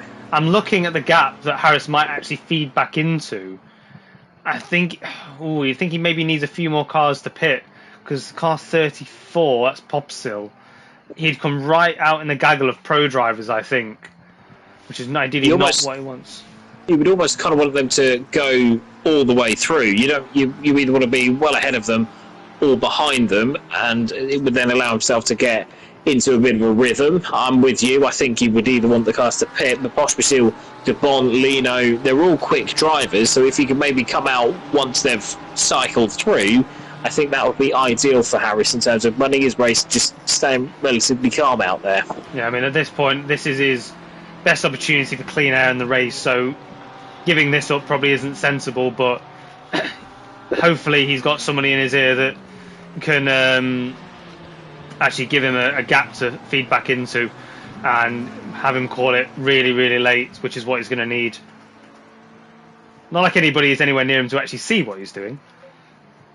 No, that's true, but it's something that will be on his mind. I just have a look here. I think Adam Sharp, whilst we were doing that, is just past Gordon Brown for 17th on the road, but that will be more like once this all shakes out, that'll be more like P5 in class at the moment. Picks up Donkin, overtaking Marshall down the pit straight. That's a relatively routine move. yeah, Marcel's sensible. He'll just think more about overall pace rather than position, because at the moment where he is now with Donkin being a slightly quicker driver in a quicker tier, then I think for Marcel it's about staying where he is and just staying as quick as he can, because he's still got a real chance, I think, of overhauling Harris should Harris have any dramas in the pits, and it gives Marcel a great chance to cement what has been a really good week so far. So this trio of Brush, Tully, Gedman, Hanley still respectfully following one another. None of the three diving into the pits as of yet. Suspecting this is going to be a late dive in. The pit window does go all the way to the last lap. And I picked up Duda on Kelleher. Duda's shown great pace tonight. And Kelleher has been dropping consistently backwards through the order of cars. And I've seen Trotman at the back of the unpitted cars finally going into the pits. Be quite keen to see where he feeds back out. Even Kelleher's pace has been towards the back of the AM class, though he has driven a very sensible second race in terms of staying out of trouble. He's managed the traffic about as well as can be expected. Now it's him, Duda and Coppens to the end, all similar pace drivers. I suspect this is going to be one to watch throughout the whole race. Yeah, with Coppens joining this in the later stages, not even the halfway point yet, and Coppens is right on this and may consider pitting out of it. I think he's seen the pace he's got in comparison to the two, and he's going to choose to overtake them with haste or jump back out of it. Because I think with Coppens' current position, I think he could find himself coming out just ahead of Trotman. I think so. I mean, Trotman had been further back on the road anyway, so it would need a really good pit stop for that to change. With Darren Davies, he was fighting before, and Darren Davies is about 11 seconds back. So I think Trotman won't be a threat unless they make a bit of a pig's ear of the pit stops. But with Duda, Coppens and Kelleher, it's about staying out of trouble. They're all running line astern now. So I've picked up Debon on Popsicle. Calm. This is going into the final turn. Debon really pushing on. And I must admit, where is Vermeulen? I think he may have disconnected. He was pingy.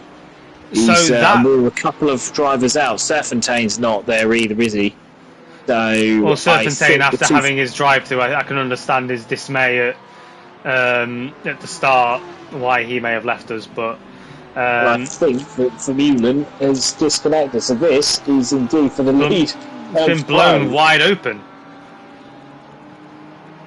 So for the lead, ultimately on track, the two pro drivers that are coming through the pack as the pits cycle through. Only 9 drivers left to pit, with Darren Mark Davis only 6 seconds up the road from this.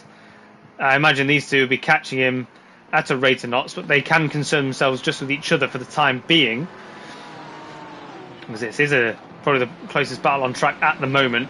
And Debon showing great commitment on the brakes, really drawing in on the Porsche under braking, and that's, I guess, where the BMW can apply the pressure.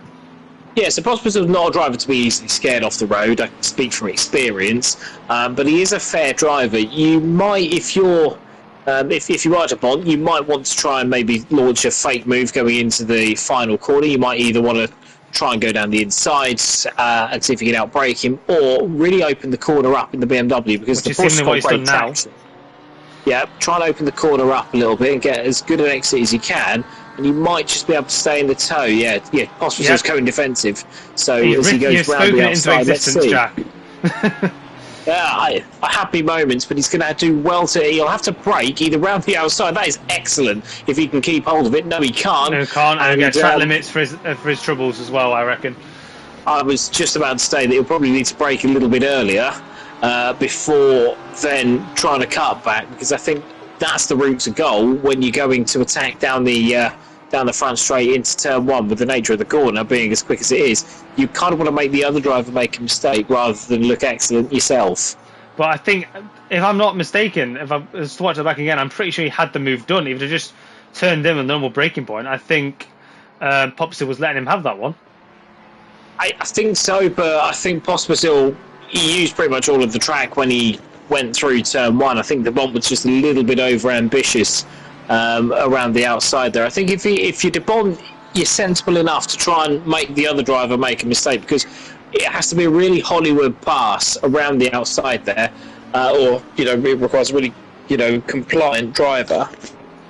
Well, I think we're going to see the same script repeated going into that turn one again. We'll see how De Bont does here. He takes, again, very heavy curbing through the rise of turn 12.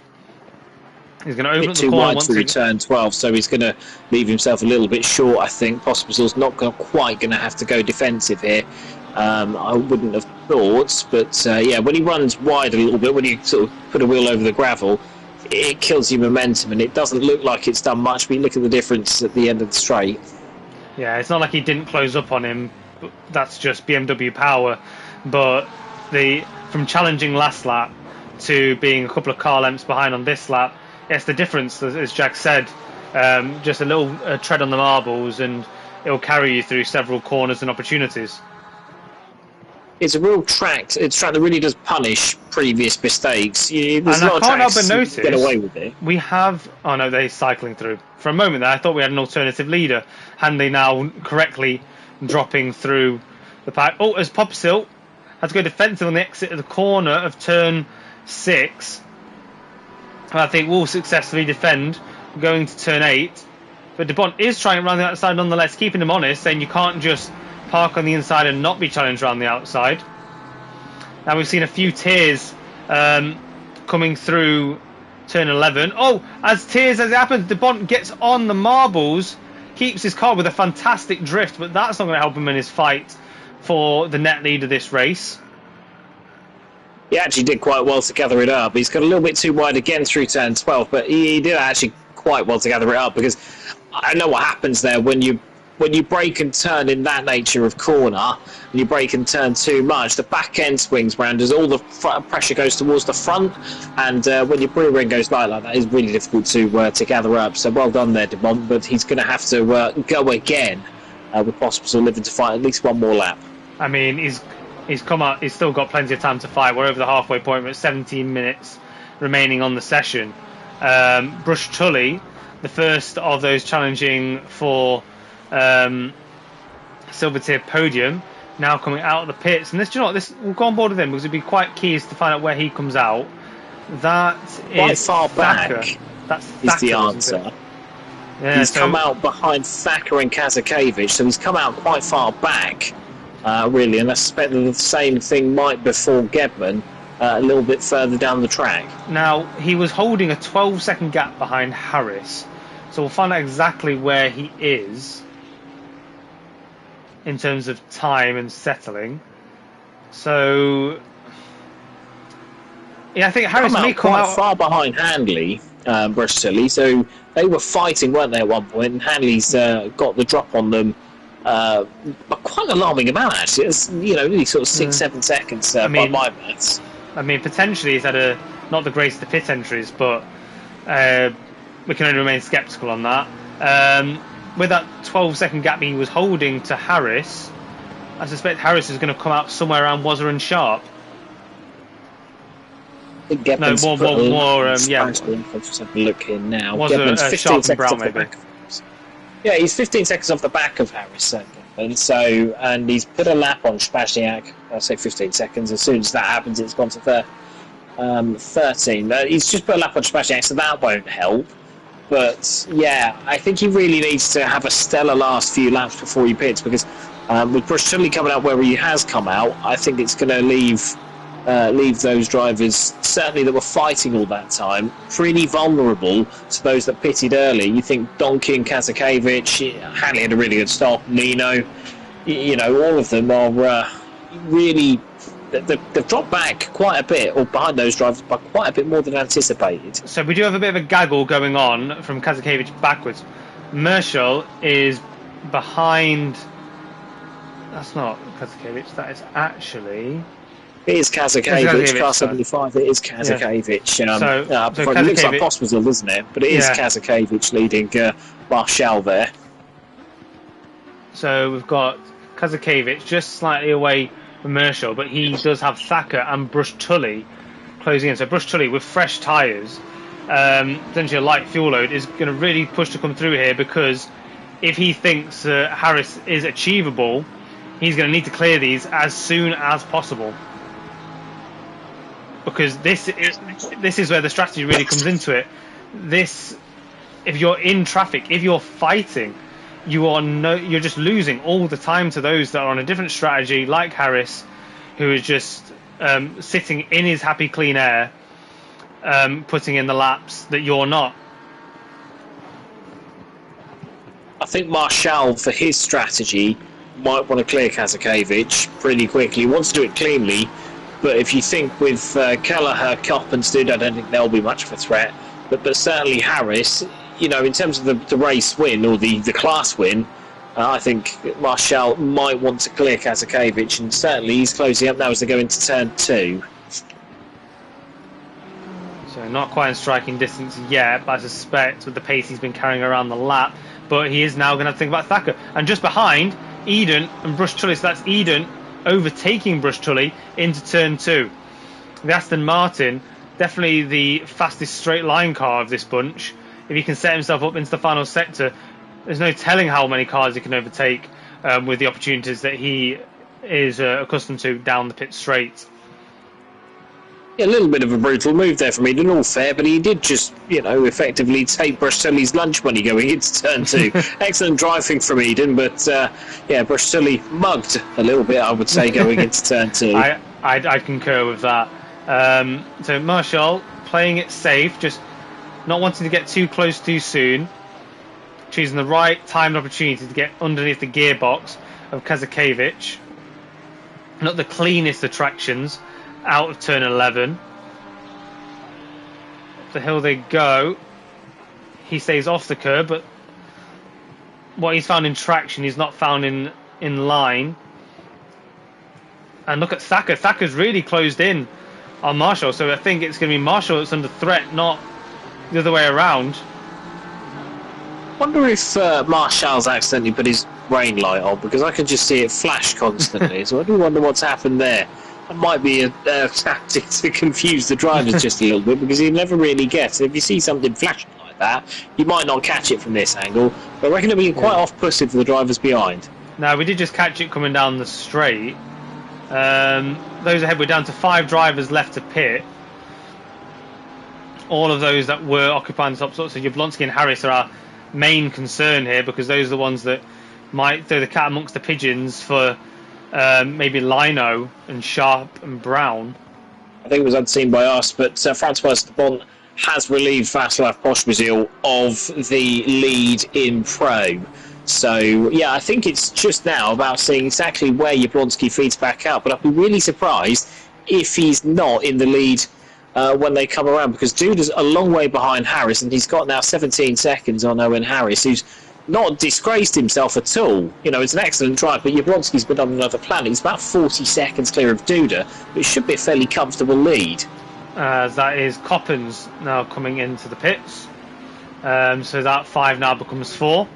I expect Coppens to maybe enter the battle with Merschel and Kazakevich and Thacker. Speaking of Thacker, though, Brush Tully's coming for him into the final turn. And great traction from the Porsche, great front end. And now Brush Tully already on the back of Merschel.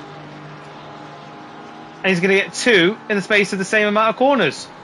Yeah, it felt like Marshall misfired coming off there, because that was a bit strange. I think he might have shifted up. Brush Tully had remugged Eden going a little bit further around the lap. On the inside of Marshall, that's going to really close up.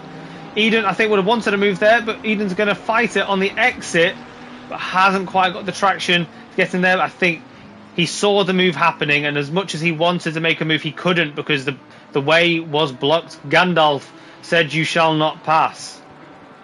Yeah, I do wonder whether Marshall might have a problem, because he's been mugged rather easily going, in 2 consecutive straights, hasn't he? Something to watch out for there. As I think some of the as car 84, Crossman. That's Crossman. It completes a rather miserable day, doesn't it? Yeah, Poor Daniel Crossman. Not been the good sequel to what was a really promising performance last week. And yeah, it's for one reason or another, he's not been his night. I've just seen Owen Harris finally committing to the pits. So this holds a lot of interest for the rest of the grid as to where those... And he is coming back out again. That is sharp. He is a mile clear of where he needs to be. He's the length of the straight clear of Thacker, so that's good because it's only Duda who's gone past, but Duda still has to make his pit stop. So, yeah, he is well clear of where he needs to be. So, yeah, so excellent stint there from Owen Harris. And if he decides the commentary doesn't work out for him, then I think he's got a future in driving. At least in Sprint Sunday. So he filters down to ahead of Kelleher, who also pitted that lap. So someone who he was maybe saw in his wing mirrors earlier on in the race, but he's got familiar company in Gordon Brown coming up behind him, and I suspect Duda should be pitting relatively soon because the pit window's only got 7 minutes left on it. Yeah, it won't be too long for him. But Duda, I think he had started to build a gap to Kelleher and to Thacker as well. I think behind. I think Kelleher's dropped behind Coppens and Kalugin, so that's shook out rather as you'd expect. Duda had started to build a gap, so maybe he wants to keep as much momentum as possible, and then only have to deal with a loss of momentum over the next couple of laps. But he has got quicker drivers behind him in the form of DuPont and Poshbashil. So I've also caught Kalugin in the last few corners really close in on the back of Andrew Eden. So this could be a move in the making. As we see Merschel going off the track. Merschel getting up on the curving of turn 12. And instead of just rearing, off he goes. Yep, how's the rejoin? Not the worst. I think he's come out behind Coppens and Kelleher, though. So that's really ruined what was looking like a promising sprint. Now, I had seen that the battle for sixth between Lino in silver, second in silver, and Sharp, who's currently fourth in pro, is hotting up. If Sharp can clear Lino, then he might have a run at Wazza and Poshbashil ahead for the podium, which would rescue a race that had been ruined on the second lap through contact for Adam Sharp, if he can get this done. Yeah, so he ideally needs this to put himself on the back of everybody else in his tier, which he really reckons that he should be alongside. He knows where he is in the pecking order on pace, but the racing really hasn't played out for him well tonight, having incidents and traffic to deal with. But this should be a relatively routine move on Lino when it comes round to it, but he needs to get it done ASAP if he wants any chance of chasing down Wazza, Poppazil, DeBont, which are not too far down the road. Yeah, it's a decent quality line that from Adam, but I think he might want to perhaps go a little bit deeper and a little bit wider and have a slightly longer apex, longer straight when it does get around, because what is he, half a second behind Lino? He might have to force him into a mistake. Lino's got no reason to move out of the way, but he is second, so might fancy keeping that momentum that we talk about, even if he is well clear of third place in class Handley. We've also got, I think, a battle. Have we got a bit of a battle between Kazakevich no, not quite, into P1. I thought Kazakevich might have had a run on Donkin in P12. We have a stop and go for Duda. So that has blown it wide open. So Duda, originally looking for possibly a podium in the AM class, is going to really lose out now. He's already losing that position to Harris just through the pit cycle. But staying out in front of Thacker, gone, and then the remaining group of Kalugin through to Trotman, I reckon, is also a distant memory now. Yeah, he'd come out about fifth in class, so that's really, really ruined it for him. You've got Thacker and Kalugin. I think he'd come out fourth behind Kalugin. So, yeah, that's really ruined it. That was what was a really strong race for Duda, who has been short on results. As we see Kazakevich really diving it on Donkin into turn 8. And as he comes through turn 11, Kazakevich looking for absolutely every opportunity. And he spooked him out of turn 11. And now he's going to find himself to the inside entering turn 12. They're surely not going to go side by side. Oh, they have a touch mid-corner just for good measure. And Bruce Tully could take both here. Tully lining up for the inside move. That was him up, back out, but he goes 3 wide down the inside. There's a few touches. Scares Donkin out of the way. And Donkin losing 2 positions. Down the back straight into the last turn. And I think Tully should have had the traction there. But the other 2 cars are coming back at him fast. And Donkin, with the superior straight line speed of the Mustang, gets himself back ahead at least of Kazakevich. Sins done, sins redeemed. But for Donkin.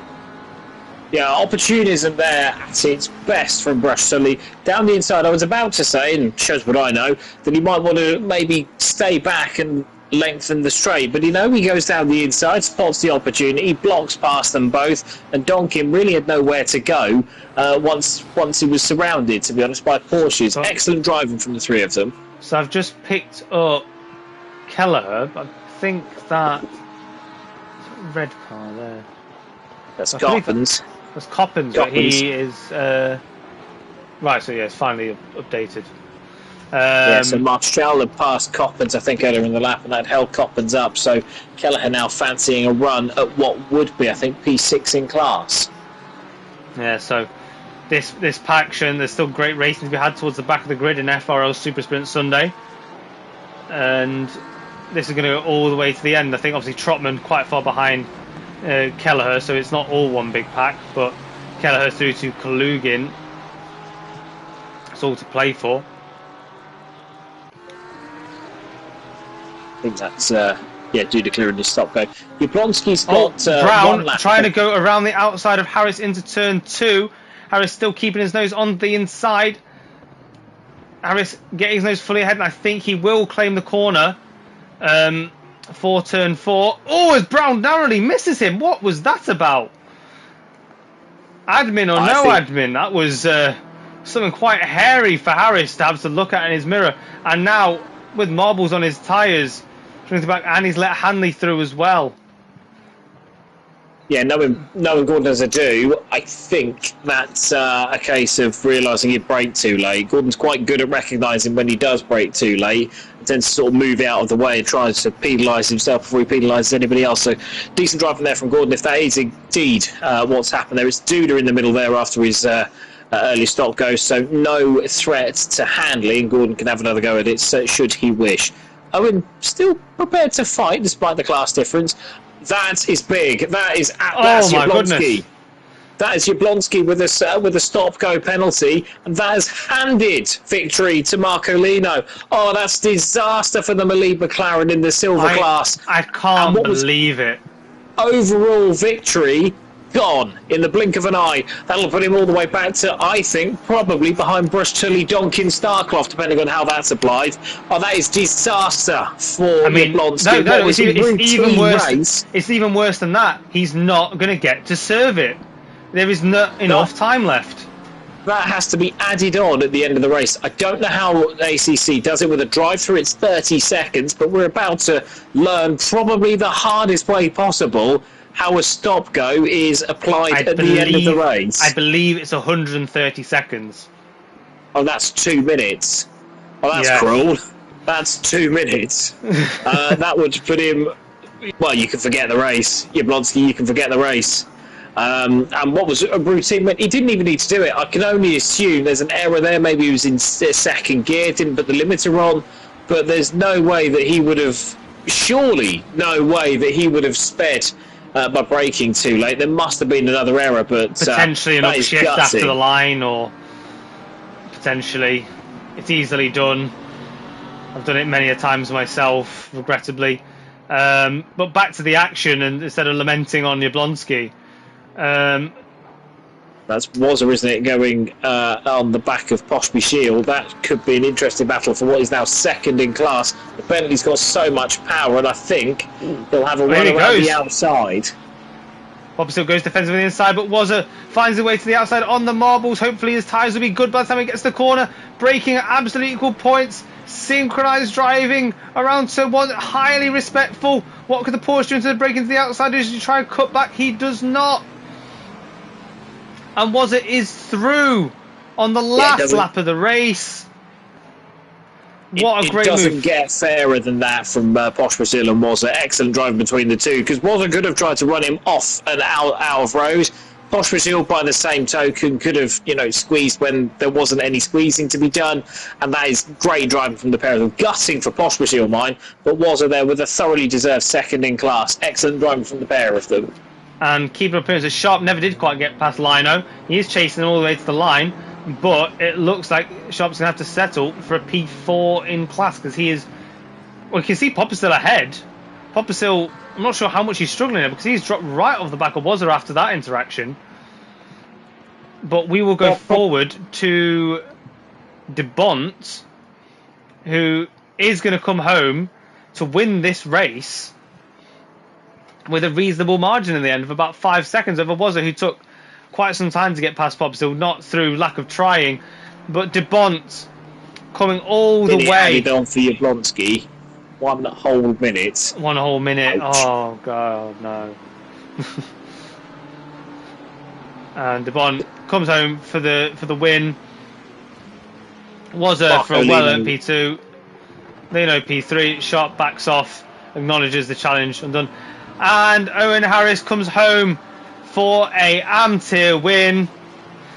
Great debut for him in the Super Sprint Sunday, and what will be a silver tier win for Lino. Thoroughly deserved. Oh, and coming towards the line, Handley trying to see off Brush Tully, and does just about make it. And Gedman about to test the barrier, as he always does, very well. And then we get the... Oh my goodness, we missed it just over the line there. But Kalugin just saw Thacker for P2 in the AM class by 0.02 of a second. And Marshall... More traction for you, isn't it? So I think we're getting a couple of stragglers coming across the line. Marshall now coming into... Well, he's into turn 2, so he's crossed the line. Is it Kelleher versus Hymans? Kelleher holds off the pro driver. Kudos. Kudos well there for Dale Kelleher. Holds off the pro driver. No, Hymans had problems, but that's really well done from Dale Kelleher. So we've got now 17th. Oh dear. That for Jablonski, that is 2nd, 3rd, 4th, 5th, 6th. That's 7th in class from a position as commanding as that. He will be gutted. I can tell you now, he will be gutted because he'd driven the perfect race for 38 minutes. I mean, aside from adding extra pace, I mean, he extended from everybody they felt he needed to. I mean, do I think he would have won the overall race? No, probably not. I think De Bont and Wazza and Poppersil definitely were coming through on that, but I think I really do think he crossed the line first. He was 12 seconds clear, so all he had to do was keep it at the right speed limit throughout the pit lane, and he would have had an overall win, in my personal opinion, because he was 12 seconds clear, so he didn't need to do anything special. Oh, absolute disaster. But there you have everybody. I'm just going to quickly grab the highlights. We did get an interview request from Daniel Crossman, although that was before the evening's action. Whether or not he wants to talk to us now, I don't know. Well, I think it would also involve admin adding him to this voice chat, so would need, I think it was either Gedman or Brown that wanted to come and join us after the race. But, wow, a very, very entertaining race, very tactical. Clear and obvious strategies from those at the front of the grid, but obviously drama for Jablonski. I think I might just download the replay as well, because we might be able to see exactly where he where and how he sped as well. But we'll go back. The blast from the past, as we have many well-known names joining the commentary box now. We've got Mr. Gordon Brown, and we have the former co-commentator to the league, my good friend Owen Harris. So I think we'll go for track position purposes. We'll go to Owen Harris first. So how chuffed are you with that, pal? In all honesty, I don't know how Stream sensitive my reaction can be, but as Jeremy Clarkson said, all the poos came out when G Brown nearly put his Lamborghini into the back of my McLaren. I thought he was going to make me retire from racing and stay in the commentary box. Yeah, send you into early paternity leave, yeah? Yeah, something like that. But all in all, race 1, I mean, I had that little incident with Serpentine, so obviously big apologies for that, buddy. Race 2, obviously reverse grid. Not done this format before, obviously commentated over it, but obviously racing it is a different beast. I mean, I had quite a tame race 2, got the job done, got the win, so I'm happy. Yeah, I mean, I can't imagine you fought. His name's dropped my head already. What's his name? Come on, help me out, Jack. Jablonski. Obviously, I can't imagine you fought Jablonski too hard on the. Oh no, it wasn't on the agenda. I mean, obviously got quite a lucky start in race 2. Obviously, Serpentine getting that drive through, and obviously the other Ferrari getting quite an interesting start as well. So made up quite a few places straight away. I think I started 4th for race 2, and I was already up into P1 by lap 2. So just kind of got my head down and didn't really tend to waste too much time worrying about Jablonski, because obviously he is obviously an absolute machine behind the McLaren. I wish I had his McLaren, not my one, but you know. Well, obviously you would have caught it ahead. He ended up suffering a 30-second stop and go for speeding in the pit lane, so absolute brutal for him. See, I don't think that would have played too much into your finishing position, because I think obviously he would have ended up ahead of you, and he did, but it wasn't really for your benefit, him getting that drive through, other than the overall standings. But we do throw now to Mr. Gordon Brown, who's got some explaining to do to Mr. Harris. Absolutely not. He'll notice and take note that I chose to sacrifice myself than him. Oh no, I do. I will give you. I'll give you absolute props for awareness on point. My awareness is like a wombat, and that's disrespectful to wombats. But I mean, honestly, mate, 10 out of 10. I saw it coming, and I just clenched. I thought, oh no. As we did just see, as we saw another admin getting turned just then, in Gedman. Turn 4. Gordon, if I can, when do you make the decision to deliberately accelerate into the braking zone to get yourself out of harm's way? Because I said in the stream that I thought that you'd done that. I thought that you'd sped up and moved out of the or tried to sort of get Owen out of harm's way. When do you make that decision? How sort of considered is it? Almost knee-jerk reaction, I think. You see the back end of his, I think it was Weller he's got on the side of his car. Yeah, the sporting the 2025 livery. On the screen.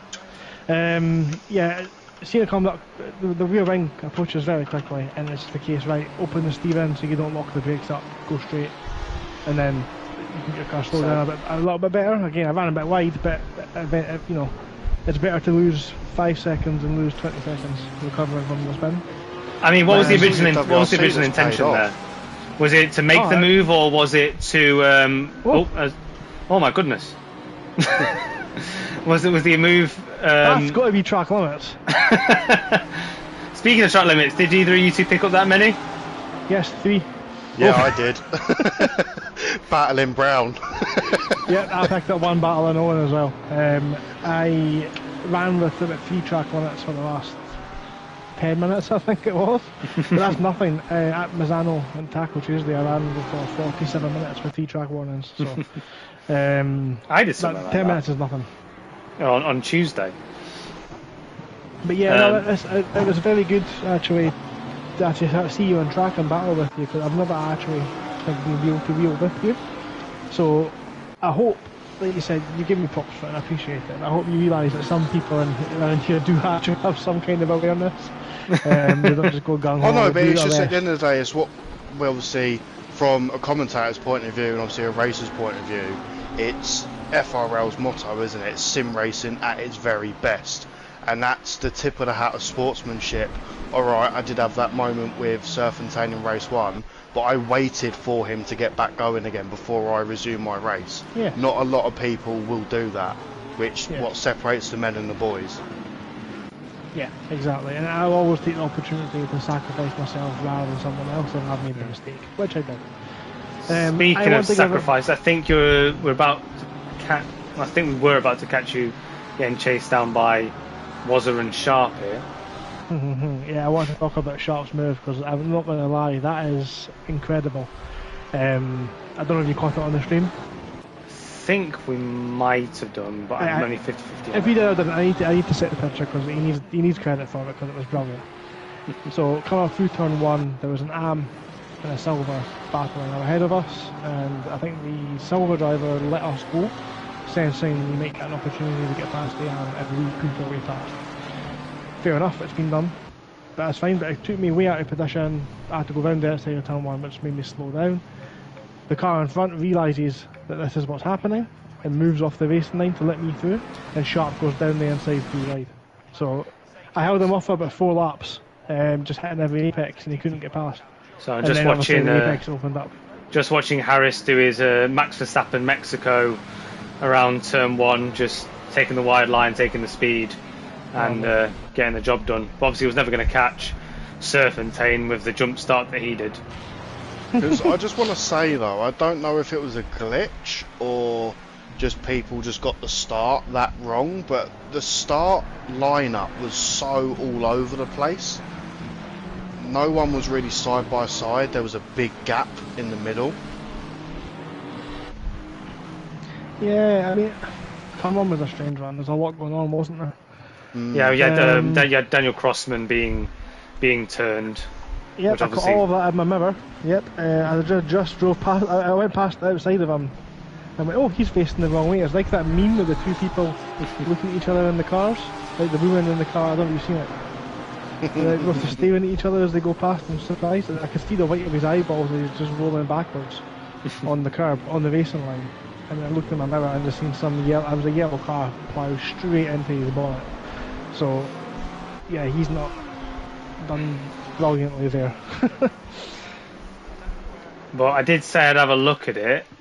Exactly what lost. His name's escaped me again. Crossman? No, not Crossman. Our gentleman that lost the race lead tonight. Vermeulen. No, in the second race. Jablonski. That'll be Jablonski, won't it? Yeah, so I'm just going to go on board with Jablonski for his pit because it was... I think it must have been on entry because it was a stop-go as opposed to a drive-through, and it's usually only a drive-through if it's a speeding out. Usually it's a stop-go if it's speeding in, so I can only assume that he hasn't shifted to second. This is my uneducated guess. I can only assume that that's what's happened, and he's not shifted down into first. Did he miss the pit window? No. No, he was in on time. Oh, that's too fast. That's way too fast. But in all honesty, my pit stop caught me out. I think they must have changed my McLaren pit crew to the Red Bull crew. Because I was in and out in a flash. Oh, he removed his pit limiter. He's disengaged his pit limiter. Yeah. Oh, and that's cost him everything because he actually did come out quite far ahead of even the pros at the end. So I think either he's flicked the button trying to turn repair and damage off, or not changing tyres. He's maybe flicked the pit limiter button by accident, or he's got a button assigned to the wheel and he's just hit it by accident. It looks like there. And that is how a legendary win got taken away. So it made me excited. It's a good one to watch back. It is. It was a very good call. Plenty of battles, plenty of people on quick assertions onto the cars ahead of them. Really interesting one to watch. People who you wouldn't expect to make errors, making errors, and people you don't usually expect to be pressing on quite as hard as they did, making a position. So I think Crossman then got caught in a 3 wide into turn 1, which is where that one came about. And obviously not wishing that Vermeulen ever drops out of the race, but his exit from the race by disconnection definitely spiced up the prospective win opportunities, because he was really powering through and I think was well on for overtaking even Jablonski for the lead towards the back end of the race there, but his absence really opened it up for that silver tier driver to take the win. And then obviously with Jablonski again, that penalty, that's 2 squandered opportunities for a win, both one from Vermeulen with the disconnection and one with Jablonski with the pit entry. Yeah, I mean, I'm all saying that there's this split, this reverse grid. It's taken a couple of seasons to come good, right? There's been a lot of difficulty of drivers adjusting, but I think they've just about got the hang of it now. I think the pit has helped dramatically, just to put people on a different track for getting through, and just even jumping the few people that have too much of a big delta has allowed them to skip those people and be a bit more on pace with those they actually do have to go through. Yes, well, I will say that I am pitting lap 1 for every single race the rest of the season. The people around me pitted lap 1 and then came out. When I came out the pits, they were 8 seconds down the road. So it's definitely something I think I'm going to employ. I mean, I definitely don't have the pace of Wazzer or Sharp, but it looks to be an advantage to pit early, unless you're at the front. Well, that's the thing. I was just about to come in and say that obviously Owen here did obviously pit in the later laps and made good on his clean air. Oh. Yep. Quick crash, yeah? I do think you've at least got a handful of incidents to review from this evening. Just small ones. I don't think I saw anything major. Yeah, Owen's getting ticketed for having a real win not within regulation, I think. It was too wide, far too wide. Mate, I may not have the pace, but I will stick my elbows and knees out, just to make honestly, it fair and honest. It was good, honestly. I thoroughly enjoyed it. Don't twist it at all. I'm not moany like that. If I'm fighting someone, I'm happy. Oh no! So I've said the same with Gedman as well. I think we had a real proper, I wouldn't say messy scrap, but it was all in good faith on Laguna Seca, and I really enjoyed it. So the fact that obviously the overall championship, we do have a bit of bragging rights over each other, just a bit of fun. It's not anything harmful in any way, it's just a bit of fun at the end of the day. And I can't help but notice for the next round, would you have a bit of a specialty, Brown, if you want to highlight that? I'm so scared because I've been put on the spot and I've no idea. So we've got it down for a 60-minute asterisk, so it's a... Oh hell no, that's wrong. That needs changed. Is that St. Bathurst as a 60-minute race? No, Barcelona. That's... No, it's Bathurst next. We was having this discussion in our party chat earlier, because we always make the same mistake and go from left to right as the rounds go on, but no, it goes left all the way down and then all the way down on the right. Please direct all your criticisms to the artwork for the calendar this season towards Mr. Gedman. It's not, no. Not to be a negative Nelly, but it is a little bit confusing, because I went tonight and thought, oh, it was Mazzano last week, so it must be Watkins Glen. I quite like Watkins Glen. Signed up, went, oh, it's Valencia. Rats. You got a win, brilliant. You got a win. Maybe you need to dislike the track on entry more often. Well, so, you know, things can happen. You raise a fantastic point. I did raise this when it was made. Have any of you guys used Canva? I've tried. We're not promoting this, and we're not making it sound bad. We're just talking about it in general. So you've tried to use Canva, okay? So Gedman created that calendar. I explained that it looks confusing, and he went, "I'm not going back on Canva. I'm done." Which I completely understand. So you can deal with it. No, I'm not going to comment on the usability. All I'll say is I attempted to use it during my work day. Let's say it's much easier. It's compatible with phones, but it's much more suited to a desktop with a mouse. Let's leave it at that. Yes. Anyway, before we get ourselves cancelled for criticising media creation, we are going to attempt to go on to wrap up the stream. So thank you. Guys. Thanks so much. Thank you very much, Bram. And thank you very much, Owen, and well done. Thank you very much. See you guys next week. See you next week. So everybody, that was your Simnet SuperSprint Sunday.